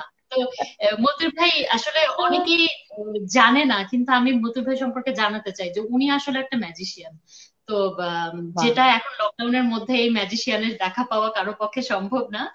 কিন্তু মতিউর ভাই এখন শুধু আমাকে বলেন যে আমাদেরকে কি, লিপি আপু আমি আবার আসছি তোমার কাছে, মতিউর ভাইয়ের কাছে প্রশ্ন করে নিই। ঠিক আছে। কি খাওয়া উচিত, কি এই সময়টাতে কি কি মেনটেন করলে আমাদের যা যা প্রবলেম হচ্ছে স্কিনের বা যা কিছু সেগুলো একটু কম হবে। আরেকটা ব্যাপার বলছিলেন যে কারো কারো এখন র্যাশ বা চিকেন পক্স এর মতো হচ্ছে, যেটা করোনা ভাইরাসের একমাত্র উপসর্গ হিসাবে দেখা দিচ্ছে। তো তারা কি করবে? তারা কি হসপিটালে যাবে নাকি তারা বাসাতেই থাকবে? কিভাবে তারা মেনটেন করবে আগামী আরো 14 দিন? তাদেরকে যে মেনটেনটা করতে হবে সেটা কি করে করবে এবং অন্যদের থেকে কি করে দূরে থাকবে? মতিউর ভাই এবার ভ্যানিশ হয়ে গেল। আচ্ছা, আমি খুবই সরি, মাঝখানে আমার বাইরে থেকে একটা ফোন চলে এসেছিল, এই ফোনেই আমি লাইনটা কাটতেছি, আমার ফোনটা পড়ে গিয়েছিল হাত থেকে। তো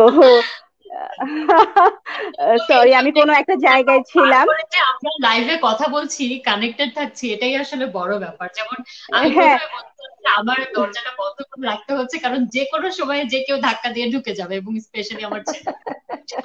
আর আমার জানো, যেহেতু এটা আড্ডা আমি এখানে বলেই ফেলতে পারি, আমার দুর্ভাগ্য হচ্ছে আমি যখনই কোন একটা লাইভে, টেলিভিশনের সাথে লাইভে থাকছি, আমার আসলে ল্যাপটপটা এই সময়, আমি 1 মাস আসলে অফিসে বন্ধ ছিল, আমি খেয়াল করিনি, এখন ল্যাপটপটা খুব ডিস্টার্ব করছে, মানে আমি কানেক্ট করতে পারছি না ঠিকভাবে, তো এই ফোনের ভেতরে আমার কানেক্ট করতে হচ্ছে।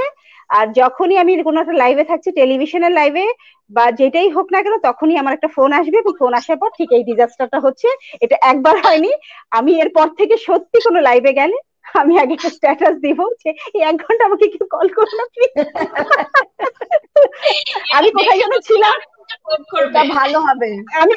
আচ্ছা আমি কোথায় যেন ছিলাম, আমাকে মনে করায় দাও। আচ্ছা, আমি বলছিলাম যে এই যে সবাইকে তুমি পৌঁছে দিচ্ছ সুন্দরবন এবং এসে পরিবহনের মাধ্যমে, তো এটা মাত্র 3 সপ্তাহ আসলে তোমাদের হাতে আছে। ব্যাপারটা কতটা মানে চ্যালেঞ্জের এটা আমি এখনই ফিল করছি। কি করে আমরা এতগুলো প্রোডাক্ট দেখে ফেলবো যেগুলো তোমরা অলরেডি বানিয়ে ফেলেছো, সেগুলো দেখে কি করে অর্ডার দিব এবং সময় মতো কি করে পাবো? এটা তো বিশাল চ্যালেঞ্জ, বিশাল বিশাল চ্যালেঞ্জ তোমাদের জন্য, ঢাকা এবং ঢাকার বাইরে মানুষের মধ্যে পৌঁছে দেয়া, এবং যারা ডেলিভারি দিচ্ছে তাদের জন্য অনেক রিস্কি। তো এই ব্যাপারগুলোকে কিভাবে হ্যান্ডেল করছো? কিভাবে প্ল্যান না করছেন? ওইটাই, হ্যাঁ সেটাই বলছিলাম যে আমরা যারা আমাদের যে যারা প্রোডাক্ট ডেলিভারি করবে, স্পেশালি আমি আমার অফিসের কথা বলি। এখন আমরা যেভাবে কাজটা শুরু করতে যাচ্ছি, আমরা চাচ্ছি যে অফিসে সবাই যেন ডিস্টেন্স মেনটেন করে বসতে পারে। আমরা বলেছি 4টা ম্যানেজার আসবে, আর কেউ আসবে না। আসলে একজন শপে থাকবে, সে শপের ভেতরে কোনো কাস্টমার যাবে না। সেটা আমার বনানী শপটা অনেকটা বাসার মতো, সে একাই ওখানে কাজ করবে। সে শুধু কাস্টমারদের সাথে যোগাযোগটা রাখবেন এবং প্রোডাক্টটা ঠিক মতো আছে কিনা সেটা দেখে সেভাবে করে প্যাকিং করে তাকে ডেলিভারি করবে। ডেলিভারি ম্যান তার সম্পূর্ণ সেফটি বজায় রেখে তারপরে সে প্রোডাক্টটা নিবে। সেটা আমাদের পুরোপুরি ইনস্ট্রাকশন দেওয়া আছে। আসলে এখানে আমাদের সবসময় সবার নিরাপত্তার কথা ভাবতে হবে, শুধু বিজনেস করলেই তো হবে না। আসলে জীবন চলে গেলে তো আর জীবিকা দিয়ে কিছু হবে না। তো আমরা সেই জায়গাটা খুবই সতর্কতার সাথে দেখছি। এবং আমার স্টাফ যারা আসবেন 5 তারিখ থেকে আসা শুরু করবেন, শুধু 4 জন, কি বাইরের কোনো প্রডিউসার বা বাইরের যারা ওয়ার্কার তারা কেউই আসবে না। যে প্রোডাকশন হয়নি সেই প্রোডাকশন বন্ধ থাকবে, কারণ তাদেরও নিরাপত্তা দরকার, আমাদেরও দরকার। আমরা বাইরের লোক আসতে না, 4 জন শুধু কাজ করবে। সেটা আমার অফিসে সেই ডিস্টেন্সে কাজ করতে পারবে এবং তারা সেইভাবে তাদেরকে ডিসইনফেক্টেড করে তাদেরকে অফিসে ঢোকানো হবে এবং এভাবে করে কাজ করবে। এবং আমরা বললাম যে আমাদের ক্লায়েন্টদের জন্য আমরা একটা নির্দেশনা রাখছি, সেটা আমরা সবাইকে মেসেজের সাথে চলে যাবে। যারা প্রোডাক্ট ডেলিভারি নিবে, কিভাবে নিবে প্রোডাক্টটা, তারা যেন নিরাপত্তা বজায় রেখে তারা যেন প্রোডাক্টের ডেলিভারি নিতে পারে, সেই জায়গাটাও আমাদের দেখার একটা বিষয় আছে। আচ্ছা, বাহ। এবার মতিউর ভাই, আপনাকে যেই প্রশ্নটা করছিলাম, যে আমাদের যাদের জি স্কিন ডিজিজ শুধুমাত্র হচ্ছে উপসর্গগুলো, করোনা রোগী যাদের কোনোভাবেই বোঝা যাচ্ছে না, শুধুমাত্র চিকেন পক্সের মতো অথবা র্যাশের মতো হচ্ছে, তারা আসলে কি করে এটাকে মেনটেন করবে? তারা কি বাড়িতেই থাকবে, বাইরে টেস্ট করবে, নাকি সবার থেকে দূরে কি করে থাকবে? এই পুরো ব্যাপারটা একটু গাইড করে দিন আমাকে।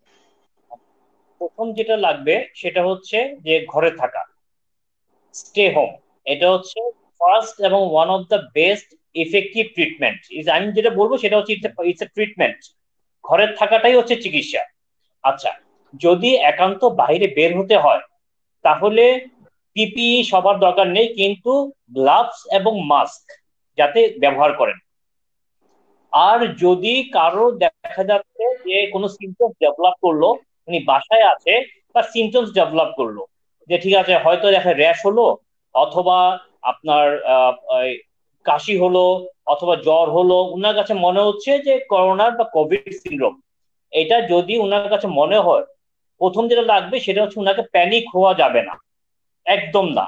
উনি কুল থাকবেন। এই কুল থাকাটাও কিন্তু ওনার ইমিউন সিস্টেমকে বুস্ট করবে। তারপরে উনি বাসায় থেকেই চিকিৎসাটা নেবেন। কোনো সিমটম ডেভেলপ করলে কিন্তু হসপিটালে রাশ করা কোনো প্রয়োজন নাই। তাহলে কি হবে, যদি প্রয়োজন ছাড়া আমি হসপিটালে রাশ করি, রাশ করলে কি হবে, আমি আবার ইনফেক্টেড হওয়ার একটা সম্ভাবনা থাকবে যদি ইনফেক্টেড না হয়ে থাকি, ওয়ান।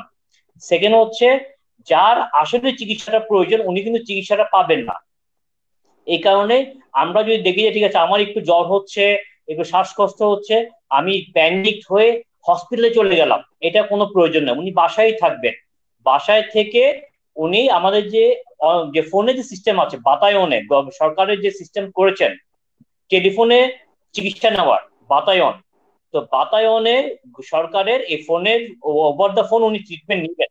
কারণ আমাদেরই পরিচিত বেশ কয়েকজন ডক্টর আছেন, ডক্টর, তারা কোভিড এর সিমটমসে তারা পজিটিভ ছিলেন, কিন্তু ওনারা বাসায় থেকে চিকিৎসা নিয়েছেন। নিয়ে এখন গতকালকে যেটা খবর পেলাম যে দেয়ার অল আর নেগেটিভ, কোভিড নেগেটিভ। ওনারা কিন্তু হসপিটালে যান নাই। সেই নেগেটিভটা কতদিন পরে আবার চেক করলে পাওয়া যেতে পারে? আমি যদি আজকে পজিটিভ পাই তাহলে কতদিন পরে নেগেটিভটা আবার আসবে? অ্যাটলিস্ট 2 সপ্তাহ, 14 দিন। 14 দিন পর একটা টেস্ট করা হয়, তারও 3 দিন পর সেকেন্ড টেস্ট করা হয়। যদি কারো পরপর দুটো টেস্ট নেগেটিভ আসে, তখন ধরে নেওয়া হয় যে উনি কোভিড ফ্রি। আচ্ছা, আর এখন যেটা লাগবে যে আমরা কি করব, প্রথম যেটা লাগবে সেটা হচ্ছে কাম থাকা আর খাওয়া দাওয়ার কথাটা যদিও এখন আমি এটা বলার জন্য বলতে হচ্ছে, যে কিন্তু যেটা লিপিয়া পরে আগে বলেছিলেন যে এখন আসলে সবার একটা হয়ে এসছে যে কিভাবে বেঁচে খেয়ে বেঁচে থাকাটাই অনেকের ক্ষেত্রে একটা ইস্যু হয়ে যাচ্ছে। তারপরে বলার জন্য যদি আমি বলি সেটা হচ্ছে যে পুষ্টিকর খাওয়াটা, specially vitamin C. Specially vitamin C, vitamin সির ওয়ান অফ দ্য সবচেয়ে সহজ সোর্স হচ্ছে লেবু। আর এখন আর যেটা আমি বলবো সেটা হচ্ছে যে আমি যদি মাঝখানে একটা কথা জিজ্ঞেস করি, লেবুর অনেক জি, দাম বেড়ে গেছে, যারা আসলে লেবুটা এফোর্ড করতে পারছে না তারা কি খেতে পারে ভিটামিন সি? লেবুর দাম এখন অনেক বেড়ে গেছে, 70 টাকা এখন হালি। আসলে অনেকে কিন্তু এটা এফোর্ড করতে পারবে না, ভাববে প্রত্যেকদিন আমি কিভাবে লেবু খাই। রাইট, আমলকি। হুম। সেকেন্ড টু দ্যাট ইজ আমলকি। জি। যদি কারণ আমলকিটা আমার যেটা মনে হয় যে প্রায় সময় পাওয়া যায়, আমি এখন সত্যি কথা আমি জানি না যে এখন আমলকি আছে, সিজনটা কি। এখন আছে। না না, এখন মার্কেটে হ্যাঁ, আমলকি আছে। আচ্ছা, তাহলে তো আমলকি তো আমলকি সবসময় পাওয়া আমলকি যায়। আমলকি one of the good source of vitamin C. হুম। লেবু, কারণ আমলকির দাম আমার যেটা মনে হয় ওই পরিমাণ বাড়ে নাই, লেবু যেভাবে বেড়ে গিয়েছে আমি জানি না, বাট আমলকি ইজ এ গুড সোর্স। আর স্কিনের যত্ন নেওয়ার ক্ষেত্রে যেটা বলবো যে ঘন ঘন হাত ধুবেন, ঠিক আছে, তারপর ময়শ্চারাইজার ইউজ করবেন। আর সবসময়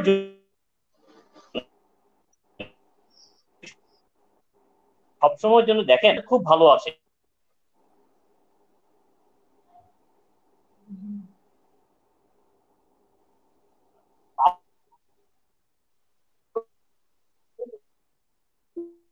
স্কিনের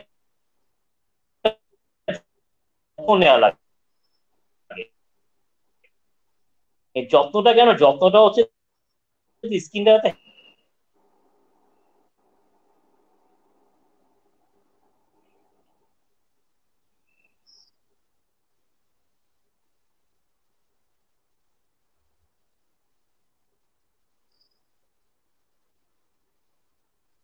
মতিউর ভাইয়ের আসলে বোধহয় কোনো টেকনিক্যাল প্রবলেম হচ্ছিল, আমি শেষের দিকে শুনতেও পারছিলাম না। আফরোজা আপু, আমি হ্যাঁ। এখানে বলো যে এই যে সামনে আমাদের ঈদ আসছে, তো আমরা তো ঈদ উপলক্ষে তোমাদের কাছে লম্বা লাইন 1 মাস ব্যাপী ধরে বসে থাকি একটু নিজেকে স্পেশাল ভাবে দেখানোর জন্য। তো একটু বলো যে এই সময়টাতে আমরা কি করে প্রিপারেশন নেবো। আমরা জানি বাড়ির বাইরে যেতে পারবো না, এরকম করেই আমাদের ভিডিও কলের মাধ্যমে বন্ধুদের সাথে হয়তো কথা বলতে হবে, কথা কিন্তু বলতে হবে। নিজেকে কি করে আমি যদি এখন একদম ভেঙে পড়ি তাহলে একেবারেই ভেঙে পড়লাম, কিন্তু নিজেকে কি করে শক্ত রাখবো, কি করে প্রিপেয়ার করব ঈদের জন্য। আমি আরেকটা কথা বলতে চাই যে আমার টুইজারও এখন ইভেন ইউজ করতে ইচ্ছা করে না, মনে হয় যে যেরকম আছে সেরকমই থাক। তো এই যে এই সময়টাতে কি করে নিজেকে চট করে রেডি করতে পারবো। এবং আম, আমি আমার কাছে আমার পার্সোনালি যেটা হয় যে আমি যদি সকালবেলা উঠে আমার চেহারা দেখি আয়নায়, আমার যদি নিজেকে নিজে সুন্দর মনে হয় দেখতে, তো আমার দিনটা খুব ভালো যায়। তো এখন ইদানিং 2-4 দিন এরকমও হচ্ছে যে আয়না আর দেখতে ভালো লাগছে না, কত আর নিজের চেহারা একা একা দেখবো।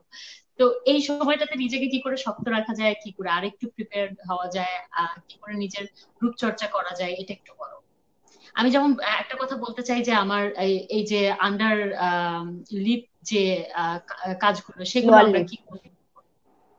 আচ্ছা, এই ক্ষেত্রে যেটা আছে, আহ, একটা সবার আগে নিজের মনকে ভালো রাখা।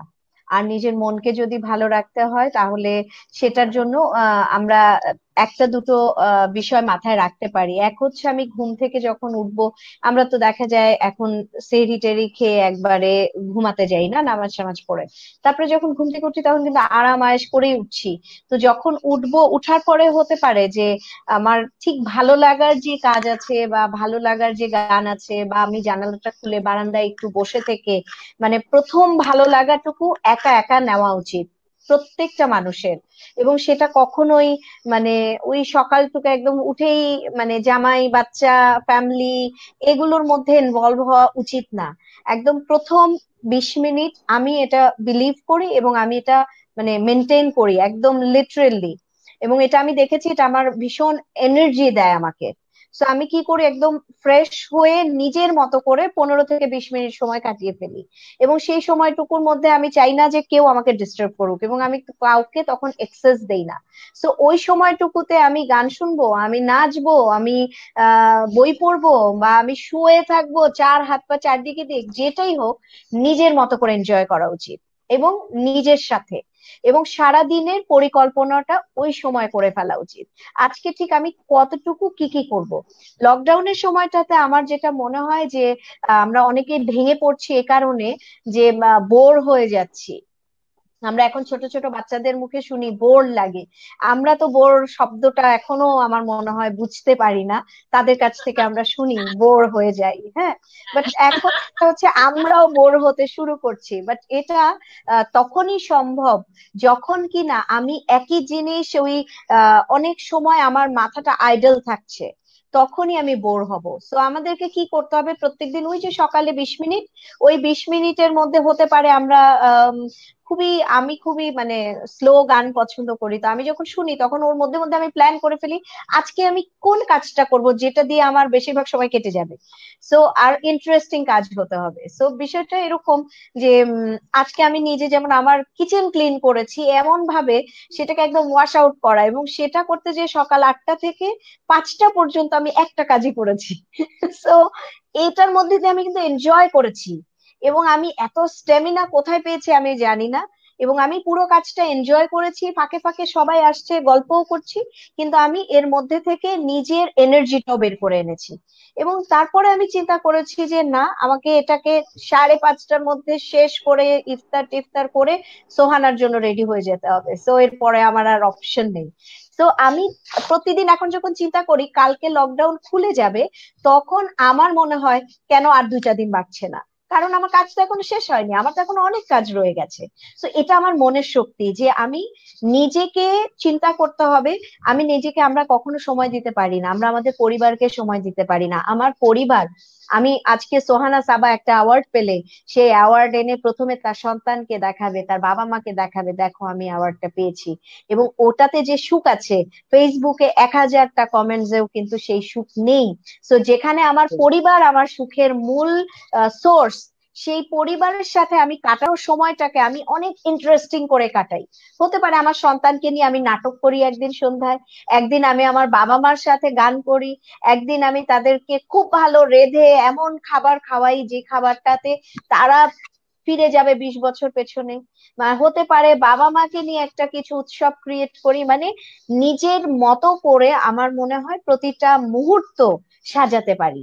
এবং এটা যদি আমরা একবার সাজাতে পারি তাহলে আসলে আর কোনো কিন্তু বোরনেসটা আসবে না আমাদের লাইফে। আর বোর যদি না আসে, আমার কাছে তো মনেই হবে লকডাউন লম্বা হোক। আমি তো যেমন কাউন্ট করছি যে আমি জানি ব্যবসার জায়গা থেকে আমরা মানে শুয়ে যাব, ব্যবসার জায়গা থেকে আমরা নিতে পারবো না, আমি জানি নিতে পারছি না আমরা, কিন্তু আহ যদি আমি পজিটিভ থিংস ইজ যে আমি আমার পরিবারের সাথে এত ভালো সময় কাটাতে পারছি, এত কোয়ালিটিফুল সময় কখনো কাটাতে পারিনি লাইফে। এবং এটাই কিন্তু আমার স্মৃতির পাতায় লেখা থাকবে। নেগেটিভটা কিন্তু থাকবে অবশ্যই, নেগেটিভটা ভয়ের জায়গা, কিন্তু কোভিড নিয়ে ভয় করে হবেটা কি? কোভিড কালকে হলেও আমার হবে, পরশু হলেও আমার হবে, ও তো আমাকে নিতেই হবে, কারণ কোভিড তো একটা সময় যে নর্মাল ফ্লুতেই চলে আসবে। আমরা এখন অব্দি সব অসুখেরই তো লাস্ট এন্ডটা কি দেখি, এক সময় যক্ষা কলেরা হয়ে গ্রামের পর গ্রাম মানুষ মরে গেছে, কিন্তু আজকে যক্ষা কলেরা আমাদের সবার হয়, কেউ মানে কিছু হয় না, কোনো সমস্যা নেই। তো একদিন কোভিড আমাদের কাছে নর্মাল হয়ে আসবে। তো সেই দিন তো আমিও এটা এনজয় করব। তো কোনো সমস্যা নেই। তো এটাকে পজিটিভ মানে চিন্তা ভাবনার মধ্যে সবসময় থাকা উচিত। এটা আমার মনে হয় স্ট্রং পয়েন্ট। সেকেন্ড হচ্ছে, আমি মনে হয় বেশি লম্বা বলে ফেলছি, শর্ট করছি। সেকেন্ড সেকেন্ড হচ্ছে যে আমরা উঠে নিজেকে যখন দেখবো তখন দেখবো আমার নিজের মধ্যে কোন জিনিসটা আমাকে কষ্ট দিচ্ছে, মানে কোন জিনিসটা আমার ভালো লাগছে না। ও আচ্ছা, আমার আইব্রোসটা দেখে আমার ভালো লাগছে না, ঠিক আছে, আজকে প্রথম 2-2.5 ঘন্টা বসে থাকবো, শুধু আইব্রোসটাকে ঠিক করবো। That's it. আমার যদি মনে হয় আমার স্কিনটা একটু খসখসে লাগছে, ঠিক আছে, আজকে 15 মিনিট বা আধা ঘন্টা আমি শুধু আমার স্কিনের জন্য যত্ন নিব। এবং যখনই আমি স্কিনের যত্নটা নিয়ে বের হব, তখনই আমার মনটা ভালো হয়ে যাবে। সো তখনই আমি ভালো ফিল করব। সো এইভাবে আমরা আমাদের কোন জায়গাটা খারাপ লাগার আছে সেটা, ইভেন এমনও হতে পারে যে আমার হাত পা ম্যাশ ম্যাশ করছে, ভালো লাগছে না, তো বাচ্চাকে শেখাতে হবে, শুনো এভাবে এভাবে করলে না মাসাজ হয়, আসো তো করো তো। এবার ওকে মাসাজ শেখানো শেখানো করতে করতে মাসাজ হয়ে যাবে। সো এরকম একটা টেকনিক, আসো আমি তোমাকে একটু করে দিই, দেখো কেমন লাগে, আর এবার তুমি আমাকে করো, দেখি কেমন লাগে। মানে এই যে ফান, এই যে খেলা, আমরা এগুলোই কিন্তু করতে পারি। এতে আমরা সুস্থ থাকবো, সুন্দর থাকবো, এবং একই সাথে মন ভালো থাকবে। আর মন ভালো থাকলে সবকিছু ভালো থাকে, আর কিচ্ছু লাগে না আসলে। আচ্ছা, আমি আবার একটু কমেন্টে চলে যাই। এখানে একজন আছেন যিনি হচ্ছেন সামরিন হাসান। তিনি মাতিউর ভাইকে আসসালামু আলাইকুম বলেছেন, আফরোজা আপুকে আসসালামু আলাইকুম বলেছেন, এবং সবচেয়ে বড় কথা যে আমাদের মতিউর ভাইয়ের অনেক বড় ফ্যান মনে হচ্ছে। ভাইয়া ইজ সুপার, অ্যাকচুয়ালি একটা magician, best skin doctor I have ever work with. মানে মতিউর ভাইয়ের সাথে সম্ভবত তিনি কাজ করেন। আরো প্রশ্ন আছে, আরো অনেকে অনেক কিছু বলেছে। রুমানা দত্ত বলেছে, স্যার আমার হঠাৎ করে মুখে অনেক ডার্ক সার্কেল হয়েছে, অনেক ব্রণ হচ্ছে, কি করব? সাদিয়া বলেছেন, আমার বেবির জ্বর 7 দিন ধরে, এখন অনেক উইক। সাজিয়া মেক ওভার বলেছে, লিপি আপু ঠিক বলেছেন, লেবু অনেক দাম। আচ্ছা, তারপর লুনা লুনা ক্লোজেট বলেছেন, সোহাগ ভাই, আচ্ছা কাউকে উনি একটু বকা দিয়েছেন বাজে কমেন্ট করার জন্য। লিমা বিউটি পার্লার বলেছেন, আপু ঠিক বলেছেন। আম, আর হচ্ছে জানিয়া বলেছে, আফরোজা ম্যাম সহ সবাইকে একসাথে দেখতে ভীষণ ভালো লাগছে। এই দুর্যোগকালীন মুহূর্তে নিজেকে প্রাণবন্ত ও সুস্থ রাখতে আপনাদের দেয়া পরামর্শে উপকৃত হলাম, সবার জন্য অনেক শুভকামনা। লুনাস ক্লোজেট বলেছে, anyone can you tell me where is clinic of chamber of doctor Motiur Rahman?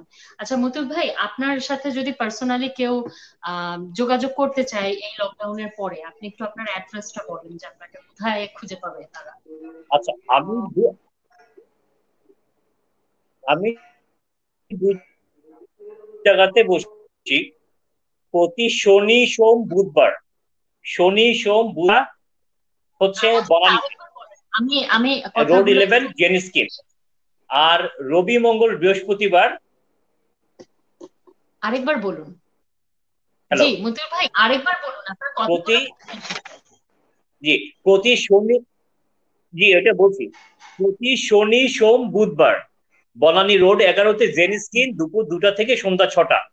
আর রবি মঙ্গল বৃহস্পতিবার দুপুর 2টা থেকে রাত 8টা হচ্ছে পান্থপথে, skin and hair dye by doctor Matiur. এই দুই জায়গাতেই বসি আমি। আচ্ছা, শনি সোম বুধ বনানী, আর রবি মঙ্গল বৃহস্পতি হচ্ছে পান্থপথ, দুপুর 2টা থেকে রাত 8টা। ঠিক আছে। আর আপনাদের যদি কোনো প্রশ্ন থেকে থাকে তাহলে আপনারা মতিউর ভাইয়ের ওয়ালে যেতে পারেন। আমি মতিউর ভাইকে ট্যাগও করে দিব আমাদের এই পোস্টের মধ্যে। আপনারা মতিউর ভাইয়ের ওয়ালে যেতে পারেন, ওনার জেন স্কিন এবং skin and hair, skin and hair by doctor Motiur, by doctor Motiur, সেটার লিঙ্কও আপনি মতিউর ভাইয়ের ওয়ালে পাবেন। সেখানে গিয়েও আপনাদের যে কোনো প্রশ্ন আপনারা করতে পারেন, ফোন নাম্বারও পেয়ে নিতে পারেন। আচ্ছা, শাহিদা বলেছে যে, আসসালামু আলাইকুম ম্যাম, কেমন আছেন? আমরা সবাই খুব ভালো আছি।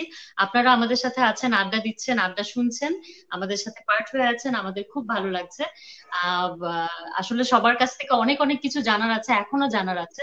তো আফরোজাপুর কাছ থেকে এক এক করে সবার কাছ থেকে একটু একটু শুনে শেষের দিকে চলে যাই। আমি সবার কাছ থেকে 1 ঘন্টা সময় নিয়েছিলাম, কিভাবে অনেকটা সময় চলে যাচ্ছে বুঝতে পারছি না। আফরোজাপু একটু বলো যে আহ এই তো গেল, তুমি মনের কথাটা বলছিলে, মনটা কি করে ভালো রাখা যায়, এবং পাশাপাশি ঈদের সময়টাতে, ঈদটা সামনে আসছে, তো এটা একটা বড় ব্যাপার। আমরা কোনোভাবেই কিন্তু এটা মেনে নিতে পারবো না যে একটা ঈদ গিয়েছিল জীবনে, আমরা সেলিব্রেট করিনি। তো একটু আমাদেরকে বলো যে এই ঈদে আমরা স্পেশাল কিভাবে নিজেদেরকে সাজাতে পারি বা নিজেকে প্রেজেন্ট করতে পারি, যাতে এই মন খারাপটা, বাড়ির মধ্যে থেকে মন খারাপটা না বোঝা যায়, নিজেদেরকে ঈদের দিন যেমন আমরা নতুন ভাবে প্রেজেন্ট করতে চাই সেরকমই লাগে। সোহানা, আমার কেন মনে হচ্ছে এই ঈদটা এমনও তো হতে পারে যে কেউ মসজিদে যাবে না ঈদের জামাত পড়তে, হতেই পারে। আমরা এভাবেই ভেবে নিই যে আমরা এবার মসজিদে কেউ যাবে না আমাদের বাড়ি থেকে নামাজ পড়তে, কিন্তু আমরা ঘরে ঈদের জামাতটা হতে পারে পরিবারের মানুষরা মিলে। এটা এক।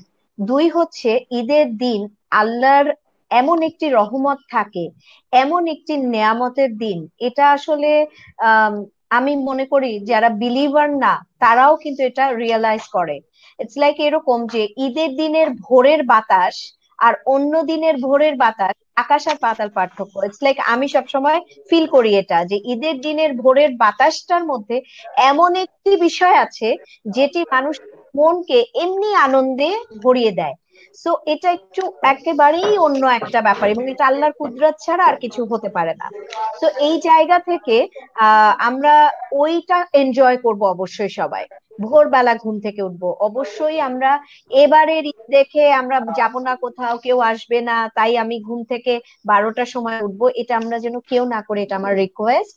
আমরা সবাই যেন ভোরবেলা ঘুম থেকে উঠি এবং সবাই সবার বারান্দায় যেয়ে বাতাসটা এনজয় করি ঈদের সকাল, এবং সকালে উঠে শাওয়ার করে রেডি হতে পারি। এবং সেটা হতে পারে লিপি আপারা এত সুন্দর একটি অফার দিচ্ছে যে ওরা হোম ডেলিভারি সার্ভিসটা দিচ্ছে, এটা ফ্যান্টাস্টিক। সাইলেন্ট করতে বলছি, তো সাইলেন্ট। হতে পারে যে আমরা আমাদের সাধ্যের মধ্যে যদি সম্ভব হয় আমরা কাপড় কিনলাম, যদি সম্ভব না হয়, যদি কোনোভাবে না হয়, তাহলে আমরা আমাদের বাড়ির যে পুরনো আমাদের নতুন কাপড় তো তুলে রাখা থাকে, আমাদের অনেক কাপড়ই থাকে যে কাপড়টা হয়তো বা পরা হয়নি, বা আমি একবার পরেছি কেউ দেখেনি, আমি পরে ফেললাম একটু সুন্দর করে। ঈদের দিনটা কি হয় আমাদের, একটা বিষয় ঈদের মূল জায়গা, সেটা হচ্ছে আমরা ঈদে কিন্তু পরিবারের মানুষের সাথে নিজেদের জন্য খাবার খাই এবং নিজেদের জন্য কিন্তু রান্না করি। লাইক আমার পরিবারের সবাই মিলে আমি খাবো, এটাই কিন্তু প্রথম এবং প্রধান। এর সাথে আমার বন্ধু বান্ধব যখন আসবে অবশ্যই খাবে, তাদের জন্য আমরা একটা দুটো আইটেম, তিনটা পাঁচটা আইটেম এক্সট্রা করব, সেটা ঠিক আছে।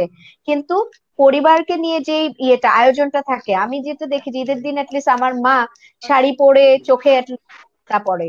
সো এই যে আনন্দ, ওই ওই আনন্দটাই কিন্তু আমাকে অনেক আনন্দ দিবে। সো এইভাবে যদি আমরা নিজেদেরকে রেডি করি, সবাই একটু সুন্দর করে লাইট করে সেজে ফেললাম, হতে পারে আমি চোখ ভরে একটু কাজল পরলাম, হতে পারে আমি একটু লিপস্টিক পরলাম, একটু না হয় ব্লাশন লাগালাম, অসুবিধা তো নাই। এবং একটু সুন্দর করে সেজে, আমরা এখন ডিজিটাল প্ল্যাটফর্ম আমাদের জন্য এত অ্যাডভান্স হয়েছে, আমরা আমাদের সমস্ত বন্ধু বান্ধব যাদের যাদের সাথে কথা বলা দরকার, সকালে ব্রেকফাস্ট করে বসে যাব, সবার সাথে ভিডিও কলে কথা বলতে থাকবো। এবং দরকার হলে আমি 3 বেলা কাপড়ও বদলাবো, এবং আমি 3 বেলা সাজও বদলাবো, এবং সবার সাথে করে করে আমি ফেসবুকে ছবি দেবো। এটাই আমার এন্টারটেনমেন্ট, এটাই আমার আনন্দ। তো আমার আনন্দের জায়গা হচ্ছে, দেখো আমি আমার ঈদটা সেলিব্রেট করেছি, তুমিও করো, এবং আমরা সবাইকে ইন্সপায়ার করব যে তোমরাও এই আনন্দটা ভাগাভাগি করে নাও। এমন হতে পারে ঈদের আগের দিন আমরা সবাই মিলে বলতে থাকতে পারি যে ঈদের দিন আমরা ঠিক এই সময় সবাই একযোগে সবার ঈদের ছবিটা আপলোড করব। এটা কিন্তু খুব ইন্টারেস্টিং। এবং কার ছবিতে কে কত আমরা লিখি বা সাপোর্ট করি, এটাও তো হতে পারে। সো এইভাবেই আমরা এনজয় করবো এবারের ঈদটা। তো সাজসজ্জা তো থাকবেই, সাজবো। এবং আমি বলবো যে ভাইরা, বাবারা, ছেলেরা, আমার ছেলে আছে, সবাই অবশ্যই ঈদের দিন যেন ঠিকঠাক ভাবে তাদের যে ড্রেস কোড আছে, যেভাবেই তারা থাকেন, পাঞ্জাবি পায়জামা সব যেন অবশ্যই পরেন। মানে বাড়িতে আছি বিধায় ট্রাউজার আর টি শার্ট পরে থাকবো, সেটা যেন না হয় আর কি। আচ্ছা, আমি একেবারেই শেষে চলে এসেছি, কিন্তু একটু জানতে চাই লিপি আপু, বুঝতে পারছি যে বাচ্চা কাচ্চা সবাই আশপাশ থেকে ডিস্টার্ব করছে, অনেক কিছু করছে, বাট এই সময়টা আমার কাছে মনে হয় সবচেয়ে সুইটেস্ট সময়। প্রায় আমরা 2 মাসের কাছাকাছি বাড়িতে আছি।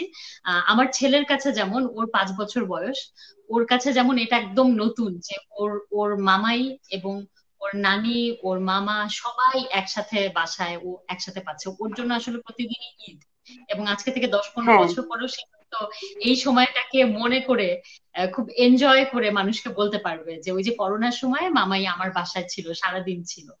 তো এই সময়টা হ্যাঁ। কি করে কাটছে, কি করে নতুন কি আবিষ্কার করছো, কি মনে হচ্ছে যে আম, এই সময়টা তো আজকে অথবা কাল চলেই যাবে, তো এই সময়টাকে কি কি নতুন আবিষ্কার করলে, সেটা বাচ্চা হোক, নিজেকে হোক, মানে নিজেকেও তো নতুন করে আবিষ্কার করার ব্যাপার আছে, আমরা নিজেকেও সময় দিতে পারি না, তো কি আবিষ্কার হ্যাঁ, করলে? যেটা আমার আমার এই লকডাউনে যেটা মনে হয়েছিল, আমার না রান্না বান্নার অনেক শখ ছিল, সবসময় রান্না করতাম।